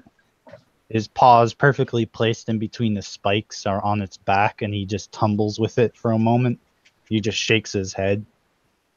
And there's this small line of just blood over on the ground and blood over them both. Though the dire raccoon doesn't even flinch. After the impact, he just becomes limp and rolls with him. Randon's just gonna like stay like with his teeth like into this thing's neck, just like low growling, like right. And I'll run over to Ruru and be like, Roo, you all right there? I'm feeling a little woozy over here. And I'll take out my cure potion of light wounds and pass it to him and be like, you look like you need this, pal. I don't think it's that. I think it's something else. Do you check the bite mark? Yeah. Yeah, I'll help him check it. So you open up where he got bit, which I'll just say it's the hand. Their hand is not looking very good after being savagely bitten like that. And you notice that the wounds on his hands, of course, they're bloodied, but on top of that, you see this strange like yellow mixture on top of it. It kind of looks like an oil, or even maybe like this kind of gross fungi on it. Ew, there's stuff on me. She starts to try and shake it off. Maybe I can do something about that. Give me a sec. Oh no, I would have had to have done that before, I think. Could I don't know if it would do anything at this point. Like if I cast resistance on him, would that make any difference to this, or is it already taken hold of him? It might help later, but it's too late now. Okay. I wonder if the halfling dude will know what to do about this, because I sure don't. And I'm not feeling so woozy. Maybe if you take another sniff of that Nana root. Hey, that's a pretty good idea. Can I see one again? Because you have them. I will reach into my backpack and I'll pull out the 1 pound one and hold it out for him to take a sniff and be like, "Don't take too much, because that knocked Ray Ray right out." And she. So do you just smell it, or do you actually eat it? I'm thinking about taking a bite of it. Okay. Yeah. So she takes a nibble of the root. You take this small bite out of it. Make me a fortitude save. Come on, don't do it again. 17. 21. All right, this stuff is some potent stuff. Obviously, not meant for humans to be digesting. You do, however, resist the urge to just pass out entirely. You feel this. You feel the fever. It's not alleviated. It's still hot to touch, but it doesn't hurt anymore. And you are still sweating, but you don't feel anything. Okay. So you've kind of gone entirely numb to all the side effects. Mm-hmm. So for the time being, it's going to suppress the dexterity and con damage, Okay. but it will come back after 4 hours. Okay. That feels better. I don't feel so blah now. Really, I don't feel much anything. Well, we'll take you back to town, and hopefully they'll have a rabies shot for you, and we'll get you tags. Not a dog. And I'll turn and be like, "Ray Ray, I think he's dead. It's okay. You can come off." And he'll be like, and then jump off and like trot to me like super proud with his like nose up in the air, like, "Yes, I did that."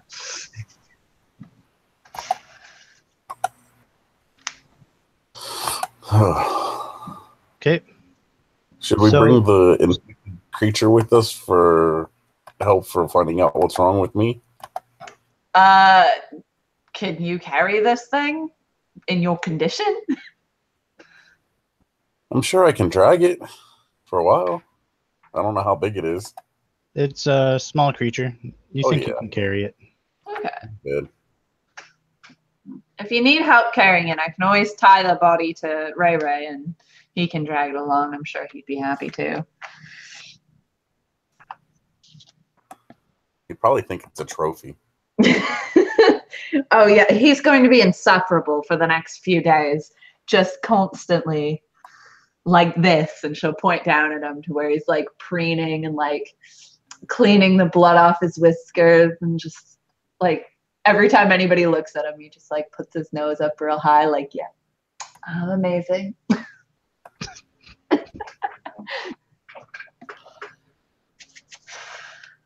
All right.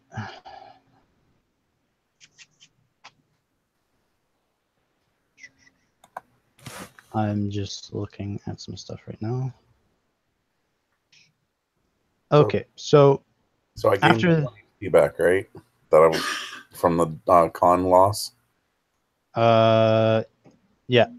Okay, so I'm back up to 9 HP. Ooh. So it's just suppressed, so it's not. Yeah. It will come back. Okay.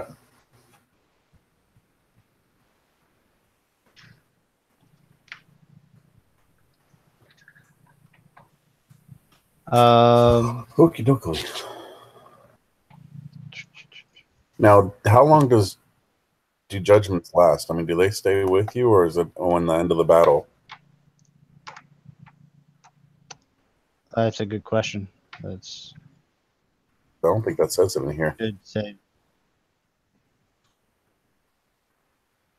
It says once per day. Yeah, until combat ends. Okay. So it's over. All right. I can't use no more judgments today. Darn.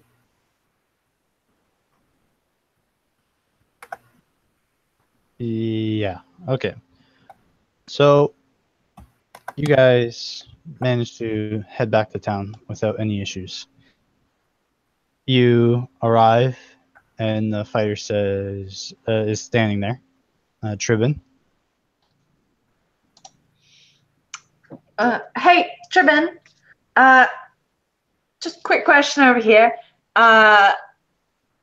The doggy over here got bit by yes, of course or not.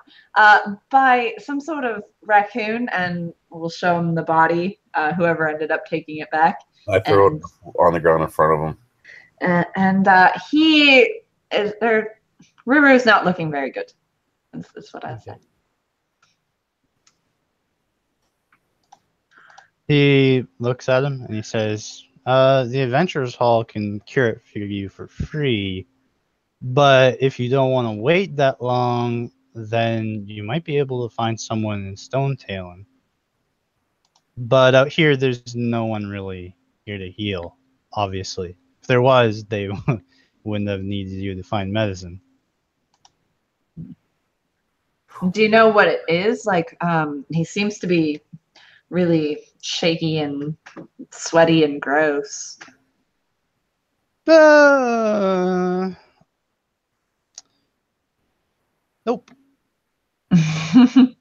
Nope. Okay. He's like, I just make sure things are dead. You know? I stab things. I pick up the creature and throw it over my shoulder again. Okay. We got to take it back and figure out what the hell it is. Oh, we've got to deliver this Nona root first. I'm going to sit down. You go ahead and do that. So I'll head over to, it was the stables, right? Yeah. Yep. Yeah, I'll head over there with Riordan. Okay. So you head over there, and you just see these 3 halflings standing around these 2 chocobos, and they're looking pretty ill themselves. Their feather color is turned like this pale color. Like, it's got a bit of yellow in it, but it's mostly pale. And when you close the door behind you, the halfling woman gets up and she says, "Are you the adventurers that we were waiting for?" We sure are. I heard you guys needed some Nona root, and I will start taking the roots out of my bag. Will this be enough? She looks at it and she says, "Oh yes, that will definitely be enough. I'll have to make a powder out of this, but it'll definitely be enough. Thank you so much." You're very welcome. If you want, you can come with me and I'll give you a reward. Oh, thank you. I do have another companion who went with me. He's currently taking a rest. He was bitten by some sort of rabid raccoon, and is sort of sleeping it off. Oh, well, I have some medicine here if she wants to try that. I would love to take some back to her. We were told that there wasn't too much medicine or anything around here, and we'd have to go elsewhere. So if we can get him cured as it is, that would be wonderful. Well, I'm not sure about a cure, but I mean, it Something works to help. Might help. Yeah. No, anything, because we'll have a journey at the very least back to Stone Talon or back to the Adventurers Nexus. So that'll be a couple of days at least, and anything that can ease the passage would be greatly appreciated. Yeah. Yeah, I can help you with that. Follow me. And sorry, you may have to crawl. Oh, that's okay. I'll do that. So you leave the stable and you follow her to her house, which is just this door in the hill. She opens it up and she goes inside, and it's like it's still square rooms and square hallways, but because of your size, you'll have to crawl to get through. Yeah, I try not to make too big of a sigh about it, but I do sigh when I'm like, and then I crawl in, and Raiden will happily follow me. Okay, since he's kind of on all fours, he's not too. He's big enough to just go in there without having to worry about squeezing in. So you're crawling through, and I missed something because my got disconnected. What happened?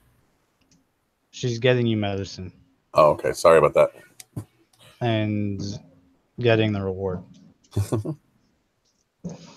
So you go in, and she is, of course, using a mortar to turn the Nona roots into powder. And it seems like she's using the sledge to kind of break it all up first, make it easier on herself. And you kind of sit there for a while. It takes her about 30 minutes to break it down into something usable. But once she does, she starts making this tea out of it. And she says, take this to your friends and it will make them better. And it's just this clay cup that's full of this clear but I would say beige color water. Thank you. That I'm sure he will very much appreciate it. Anytime. And right, your reward. And she walks over to this little lockbox and she picks it up and gives it to you. Okay. I open it up and take a quick look.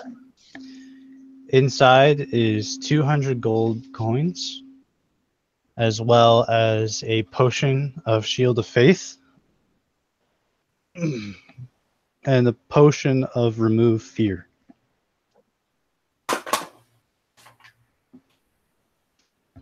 Fear. Awesome. Thank you so much, my dear. I truly hope that your chocobos get well soon, and that hopefully the dryads go out of season, so Nana root becomes more readily available for you. Yeah, that was kind of an experience and a half for all of us. Were you with one of the parties that went? She blushes and she says, no, of course not. Why would I do that? I have, chocobos to take care of. Of course, of course.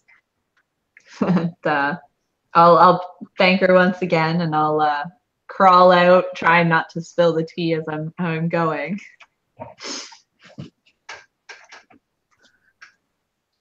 All right, you do so. I'm not gonna make you roll for it. That would suck. And I'll make my way back to Ruru as fast as I can so the tea doesn't get cold, because lukewarm tea kind of sucks. Okay. So, Ruguru, you are introduced to this beige colored clear tea. I sniff at it and I lick it just to taste it. Okay. It smells like the stuff that you used before, and it doesn't taste much better than it was at the time. Okay. But it's sweetened a little bit, so it does taste a little sweet. But considering the overall taste, it's still pretty bitter. Yeah, that's what I was thinking. Okay. So she takes it in both hands and downs it with the sour looking face. Okay. The disease is suppressed for the next 5 days, and you get a +4 bonus to resisting to saving against the disease. Okay. The bonus lasts for 5 days as well. Okay. So it's a +4 saving against the disease and it lasts for 5 days. Yeah, and the disease effects are suppressed. So the damage, the dex and con damage is will be normal for the time being. Yeah. Gotcha. Okay.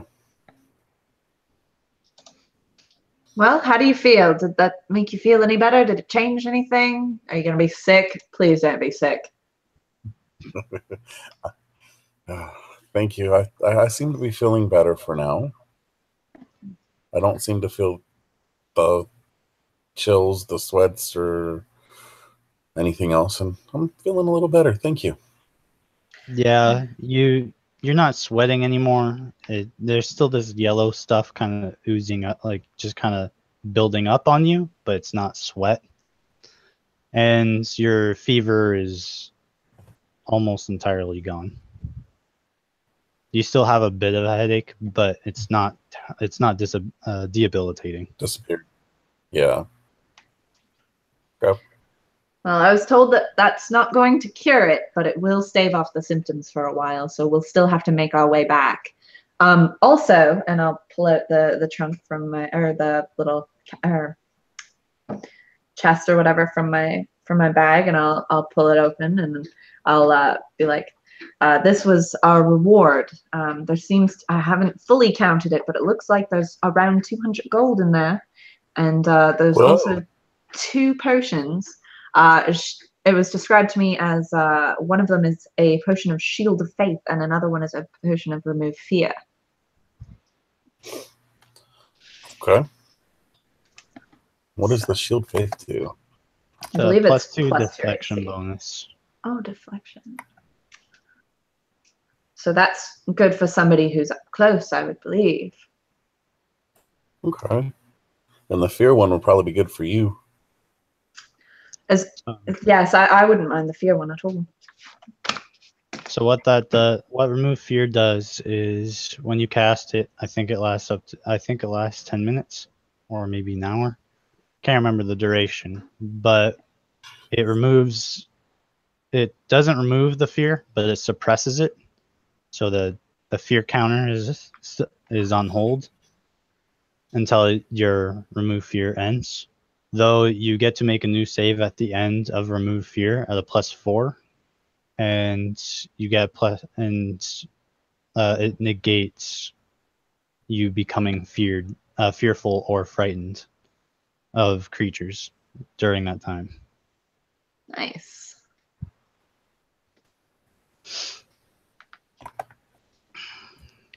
So the main quest is over. Now you just have to get back.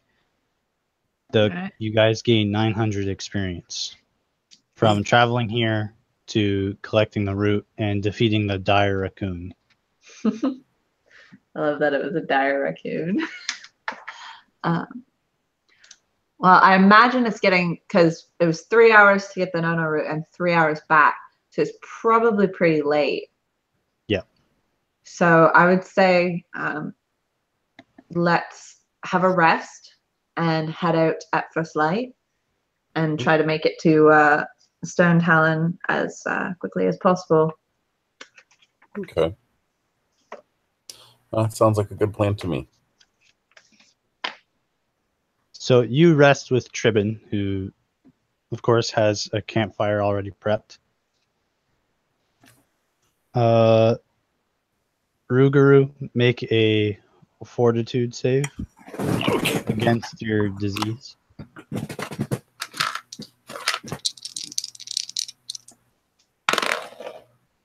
Got 11. Okay.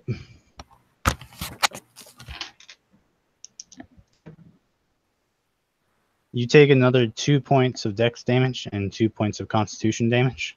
So you don't feel it. It's not happened yet, but the total is -4 to both of those stats. Okay. So the dex damage basically takes me down from, by normal dex of me, down to a 14, or down to a 12? Yeah. Okay. And same for constitution. That sucks. That brings me down to a 10. All right. Okie dokies. Okay. You wake up and you're actually feeling a bit more ill. Mm. You don't feel more tired or anything right now, but you do feel like you're a little more tired. Yeah, more wore out, kind of like the people that are in the town that we started in. Something like that. Yeah. You still don't look good, Ruru. We better make good time. Okay. And just at various points throughout the day, I'm just going to cast resistance on him just to try and shore up his defenses against the disease. Okay. It does bring minor comforts to you every time she casts it, though it overall it's mechanically it's not doing anything. Yeah, I figured it wouldn't, but I thought maybe just to try and help out however I can. I'm not a healer in this form. So eventually you arrive at the bridge again. And you know he's not waiting for you, but you know who's there. Yeah, as soon as I come up to the bridge, I'll be like, "Hey, darling, it's just us again. We're just crossing again. Don't worry, we're still very monstrous. Don't you worry about it." And we'll cross like that. He says, wait, and he climbs up and he pulls himself up to the bridge, of course crumbling the side a bit more, and he says, I got something to try out. Okay, what's that? You know, it's like you said, you didn't have any money for the toll, and I know Right. you don't have to pay the toll, so it's not really your problem, but it's a people problem. And, you know, making them pay gold when they don't have it is just really not a good problem. I mean, I'll eat them if I'm hungry, but I kind of need another thing to do, you know? Yeah. It's a little lonely here. So, I was thinking I could make riddles. Ooh, that sounds very exciting. Yeah, so excited. Don't mind the puppy dog.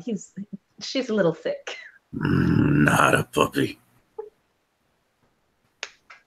So, I have a riddle for you right now. If you think you can answer it. Oh, well, I'll certainly try. He says, what is tall and green, and when you chop it down, will just get back up again?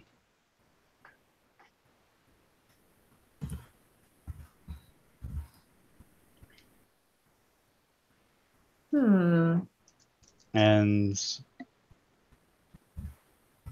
to kind of help you a bit.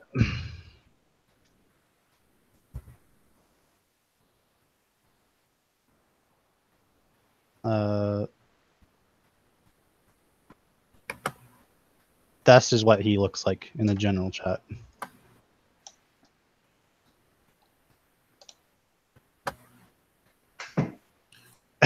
So he's tall and green.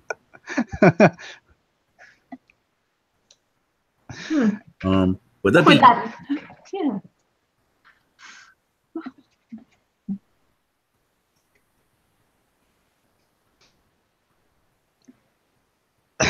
So, of course, he's just standing there. He doesn't seem too perturbed about you just staring at him.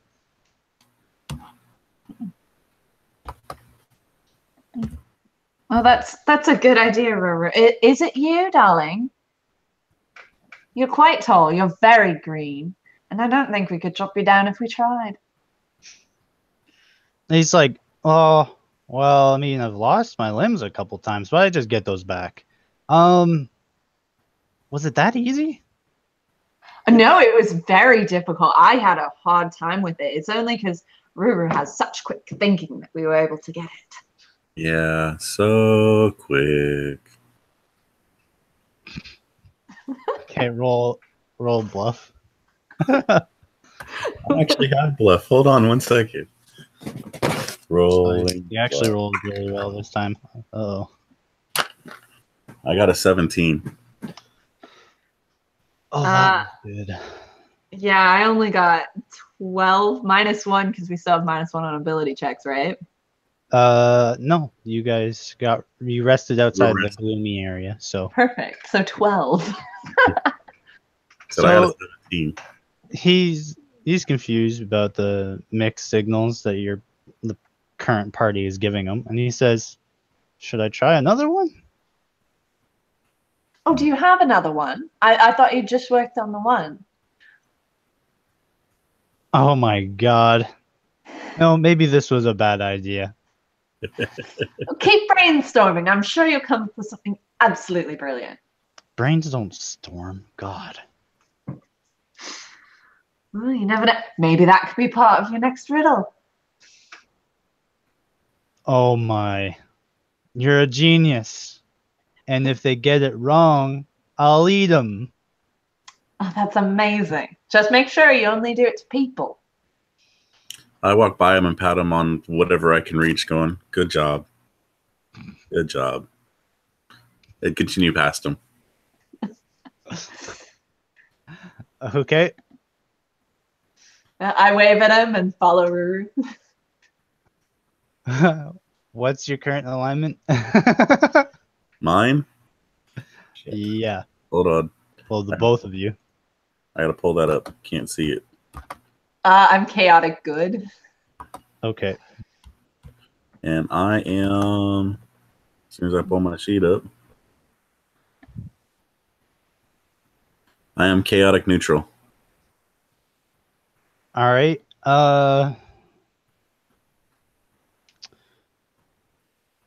So yeah, after that kind of discussion, Amara, you feel like that telling him all that was kind of a big mistake. Okay. Well, I plan to, when I go back into town, be like, yeah, you might want to be careful because that troll's going to try and eat people. Well, I mean, they already kind of knew that. You might have to be more specific. Yeah. But like he's going to try and give people riddles, and if they do not pass, then he will definitely eat them. Do we tell him the answer to his next riddle? I mean, the answer to the next riddle is brainstorming, but pretend that it was really, really hard to figure out. They're not gonna get. they say okay. So you kind of reduced it a bit, but I'm just gonna tell you he's not smart enough to know what brainstorming is, and honestly, he's probably not gonna remember it. So he's just gonna make up riddles that don't make any sense, and he's gonna just make up his own answer. Yeah.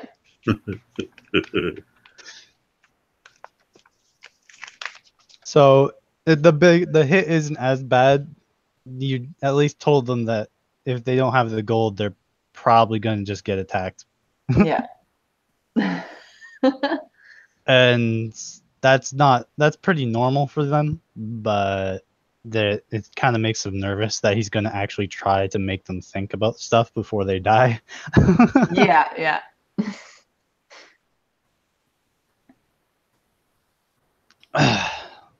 So you're now in Stonetown Castle, Oh. in the walled town, and you tell them that, and it seems to be going. They're like, that's kind of messed up, but we'll try to keep them on the ready.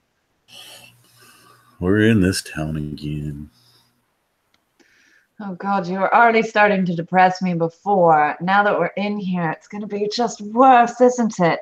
We need to get you the hell out. Okay. So you can head to the gatekeeper right away, or you can do some snooping around. I think we need to find out what's wrong with this town. If you think you can tolerate a little bit longer in here. Just investigating wise. I don't want to sit there and attack anything, just to see if we can find out where it's coming from. Well, the innkeeper said he knew quite a bit about what was going on and could give us information. Now that we're not on a timeline or trying to get medicine to sick birds, perhaps we can sit down and have a chat with him. Really wish I could have had a bite of a birdie. Oh, well. Maybe someone in the tavern will be selling chocobo meat. Hey, I got money now. We got money now. Yeah. Maybe don't say that quite so loud. Oh. It doesn't seem like too many people are taking notice of you. I'm going to let you talk to him this time. All right. So we're going to head back to that same tavern that we were in. Sleeping Lamb. You head into the Sleeping Lamb, and of course the dwarf innkeeper is still there. He says, "Yeah, I remember you two. How'd it go?" It went really well, actually. Comparatively. He's a little bit sick, but we're working on it. We actually came back to talk to you. We were wondering if, now that we're no longer on a very important mission, if you could tell us a little bit more about what is going on here and what is causing this gloom. As we got out of town, it got less until we could barely feel this oppressive gloom, and when we looked back, we could almost see the shadow of a stone talon.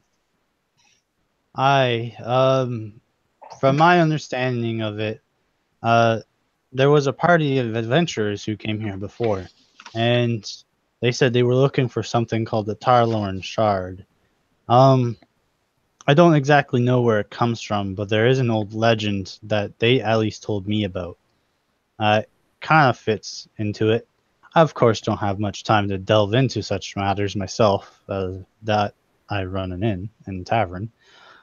But from my understanding of it is that it's, and the legend that they spoke of, it's a broken crown worn by a crazed king of the past who tried to challenge the gods with their own power. But of course, it didn't go too well for him, and he got smitten pretty fast. And the resulting pieces of his, the result of his death was that the crown got shattered, and these shards contain domain effects from the gods that imbued it. And I think we just happen to have one of them that involves death. Oh. When people die around here, we send them out to be burned in the city, and they usually end up coming back to life. Of course, bound and gagged and tied up because we do not want them attacking us. But they try to anyways, and the skeletons just hobble towards us. And of course, after we defeat them the first time, the ropes don't last, and they crumble to dust. But then they just come back again, and we don't know how to stop it. It's not that the fighting is hard or particularly dangerous, it's just that it's endless. Relentless onslaught of the undead. Sounds annoying. Are you okay, lass?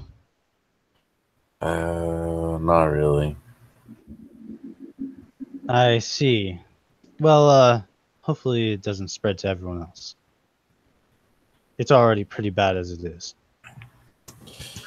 No, this came from a bite. There was a shitty little raccoon. Gave him a little nip. A Nice. little nip, and I shoved the hand in her face. A little nip. And swollen. And as soon as you shove your hand in my face, Raoden goes and nips the back of your, like, right behind your knee to try and get you to, like, move away from me. It doesn't hurt so much as it pinches really fucking hard. All right, lasses, don't get into a fight over it. That was just a question. No, don't worry. We'll keep the diseased dog away from others. Now, from my understanding, though, the Tarlorn shards are divine in nature, so I don't know how one would even destroy them, if at all.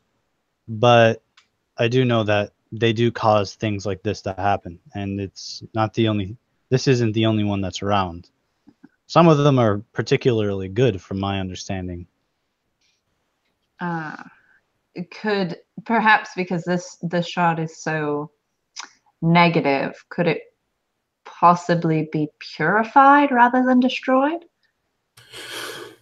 I do not think so. No.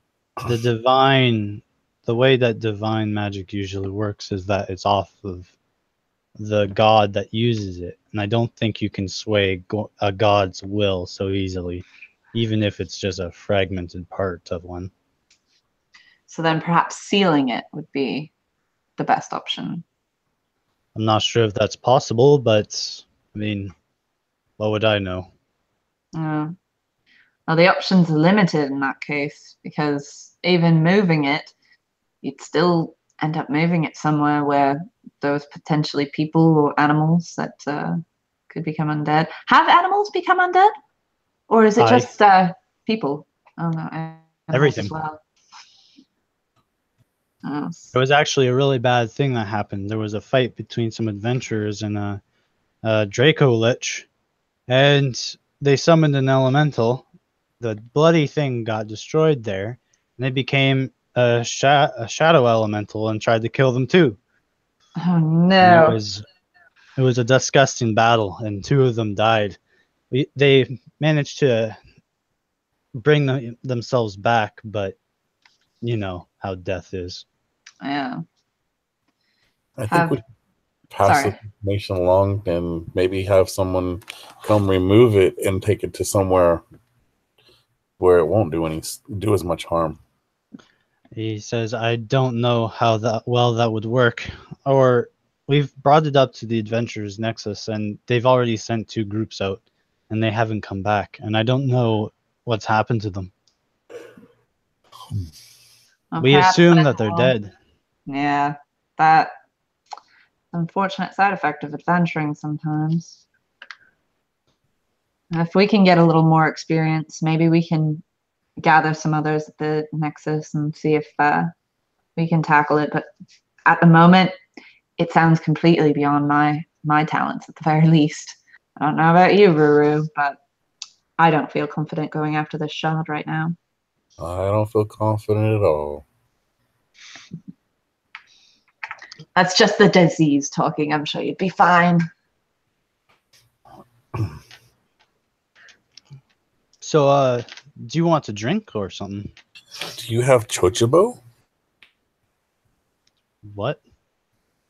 The big bird thingy. Do you have any here? You're describing a lot of things here. Rocks are considered very sacred animals here. They were big and yellow. He wants a chocobo meat.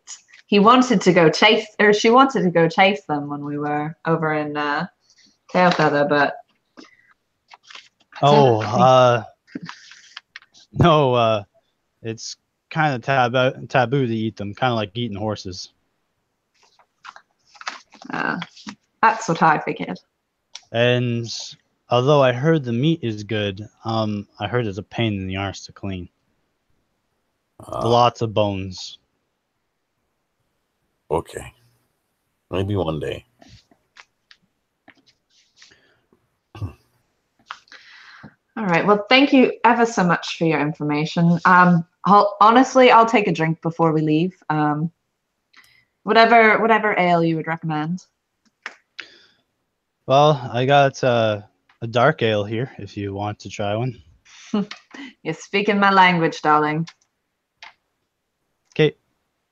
He gives you a darker ale. It's he says it comes from the elf city down to the south. Ever since the shard has showed up, the drow have been quite upset with living in the Underdark lately, and well, at least this part of it. And they've come up and they've made a sort of treaty of sorts, and it's a dark elf making. So expect it to be bitter or poisonous. Well, I'm a very bitter individual, and I'll take it, and I'll take a big gulp of it. It is very bitter, but you do kind of taste this little hint of like a berry flavor, but it's very subtle. I'll just sort of lean back a little and smile and be like, right up my alley. How much do I owe you? He says just 5 copper pieces. All right. I will slide a silver over to him. Hey, thank you. Would you like another? This will do for now. We need to be heading out soon. Thank you. Aye, that's fair. Anytime.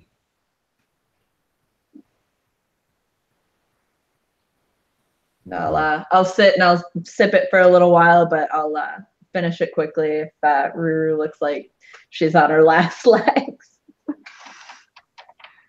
Just like Eeyore. It hasn't been That was 24 actually- hours yet, so. Yeah.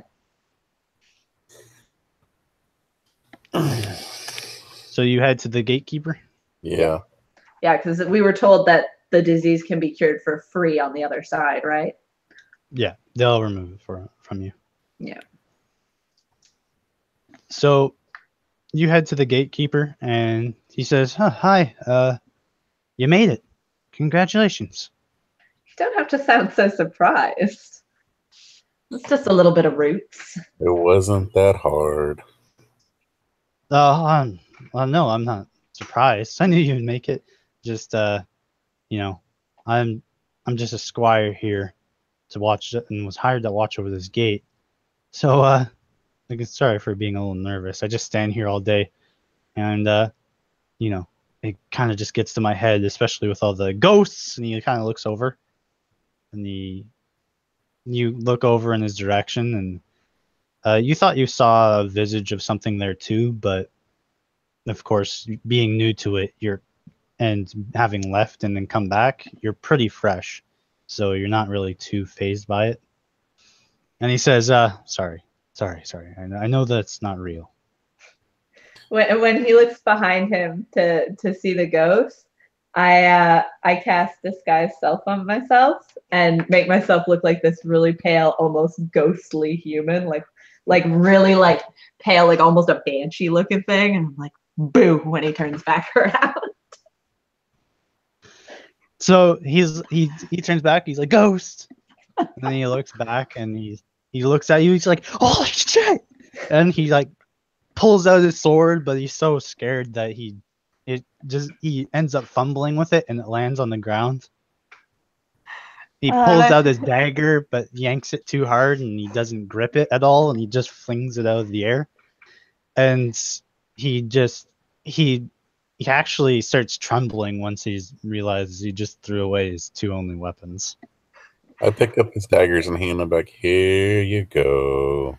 And I drop the disguise self, but I'm just fucking like wailing with laughter. And Ray is just circling me like constantly, just like in a circle, not stopping, because I'm like killing myself laughing. So you give him back his weapons, and he's like, ha ha ha, very, very funny. Your face! Oh, you should have seen it. It was so good. He just kind of slumps over. He's obviously very embarrassed. I'm sorry, darling. I couldn't help myself. Yeah, well, I guess you want to head back now. Yes, that would be lovely. Okay. Yeah. He just rings a bell near the door, and the large gateway opens up. And he says, "There you go." And Amara He says, and "Please Ray don't ever do that again." I can't make any promises, and we'll start walking through. And as we do, I'll flip him a gold coin and then disappear into the gate. Okay. As I go through, I give him what's left of my mixed berries and go, here you go, have a snack. From Come on what you in. got at the farmer's market? Hey, it's only been a day. Okay, they're a little Slightly squished from- mushy. Yeah. He eats them.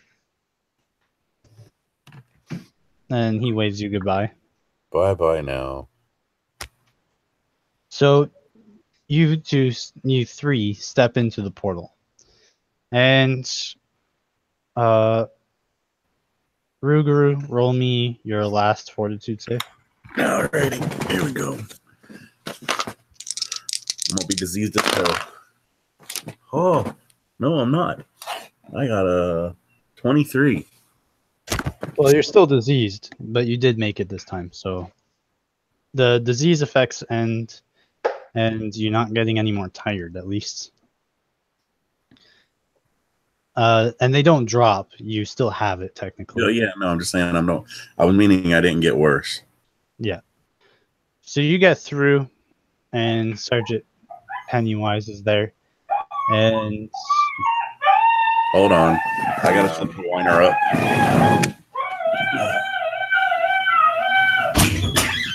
damn Huskies. That's what I imagine What's that? Is Ruguru that- sounds like. Rooms away. All right, I'm back. So you enter, and he says, "So I assume it was a success." Yeah, was And okay. you see that Tribin is actually standing beside him, and he waves at you. How did you get here before us? He says, Trick. "Oh." He kind of looks over. He says, "Trade secrets." Can I insight check him? Okay, you just start peering at him, like trying to analyze him with your sense motive. And Oh, he yeah, just sense gets motive. bored, and he's like, "My wizard friend summoned me here." Oh, okay. Excellent. Good, because I only rolled a 6. So I'm glad he actually told me. Oh, So you're just staring at him, and you kind of get lost in his little goatee. And he's like, "Yeah, wizard summoned me." yeah. Wow, that's cool. Sorry, what did you say? Wizard? Yeah. He's an elf. Works at the Adventurers Hall. He kind of does small. He's not, of course, like big at opening gates yet, but he can shift one person back here. If he really wants to. It pays to have friends. In low places. He's actually a high elf, so I wouldn't say that in front of him. Just He's a kidding. little snobby. I don't think I've ever met an elf that wasn't. He says, it takes a while to get used to them. Either way, here you go. And Tribin hands you he hands you a potion of remove disease. Does she tell her what it is, or is she just hands on the potion? He says, drink it. So it's good for your health and your bones. And she chugs it. Okay. It tastes awful. Ah, It kind of tastes like you're eating a rotten pear. the hell! Though it definitely like you kind of regain your energy, and you stop feeling hot and sweaty. And of course your fur is still sticky, but it doesn't feel like it's sweating anymore. How's his pus hand? It's I mean, if you haven't washed it, it's still pussy. Everything feels fine but my hand now. He says, "Yeah, that's just gross." As she pokes where the bite mark's at, and probably pus pours out. Go take a shower. God.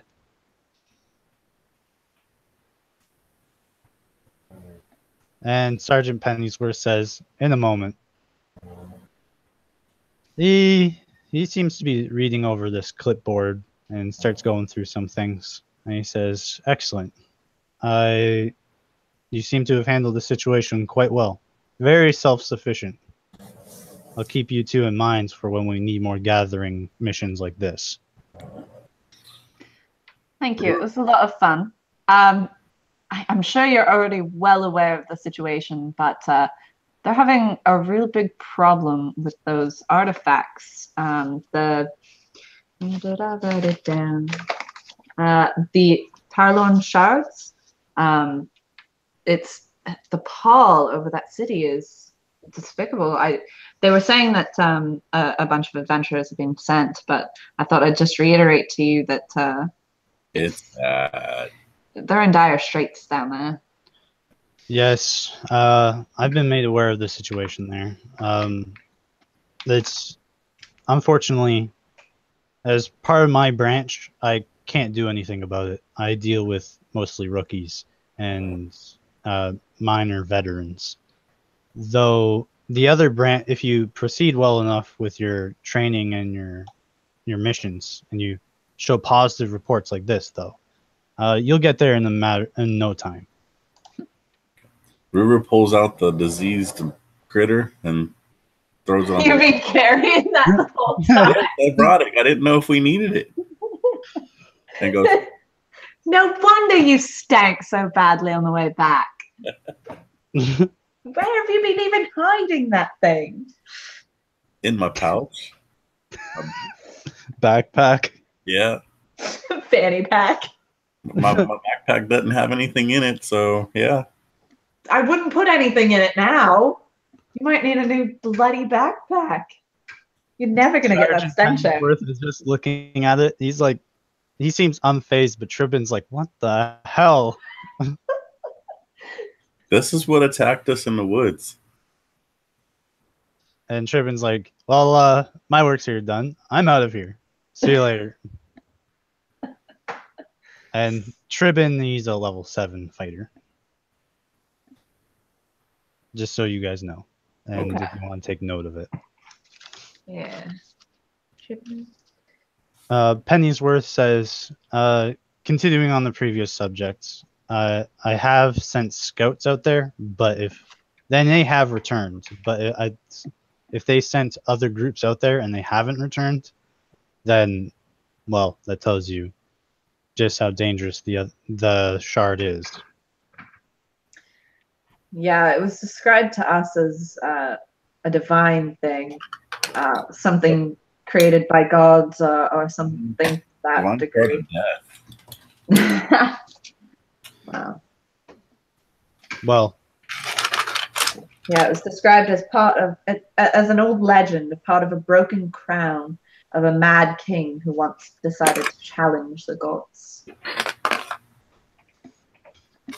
well, as much as that's interesting to listen to, I'm not probably going to remember this. I have a lot of paperwork to sort through. I'm just more interested in my job right now, to be honest. With great power comes great paperwork. It seems to be the case. He says, I'll inform the Adventurers Hall of your success. Good luck and on your next mission. You're dismissed. Why, thank you. Thank you, Sergeant. And Where- you guys gain another 500 experience for dealing with the troll and without fighting him again. And 200 experience for completing the mission. Sweet. Surviving, really. So that's 1,600 total. 9, 5, and 2. Oh, no. 9, 5, and... Yeah. Never mind. So, what are the XP levels? So you guys are standard. You guys gain standard levels of experience according to the level up system in the information tab. Okay. So let me just find that really quick. So you guys need 2,000 experience to level up. Okay. And it's pretty much similar. So you need 2,000 experience to level up to level 2, 3,000 for third, 4,000 for fourth. And of course, the total, you keep it a total and then it scales as you go up. It's a little faster. It's actually, I shouldn't say little, it's a lot faster if you are an elite, a lot slower if you're a slow. But they obviously have their own issues to deal with, as Dell is kind of figuring out that elites don't get much in ways of rewards, and slow characters get a lot more assistance Yeah. due to different social stigmas from each of their respective ranks. Gotcha. Well, this was fun. And that's the end of the adventure. So that was Fang Castle, or Stone Talon Castle, and Tail Feather Hill. Hope you guys had fun. Is there anything you guys want to say or ask? Well, thank you, first off, for running an early morning adventure. I appreciate it. And one question I had, this is not the same world that we went to when I went with the elites, right? It's a different plane or a different It set of appears worlds? to be a different plane. The air seems to be a bit stiffer here. Okay.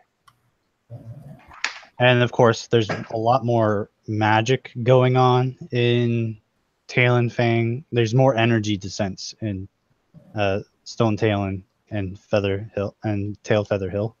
So there's a lot more magical energies in that plane. So there's a lot more for you to sense and use your spellcraft on. Oh, okay. The other Australia farm, there was magic present, but it wasn't as readily available, and there wasn't as much to sense. Okay. Good to know. Thank you very much.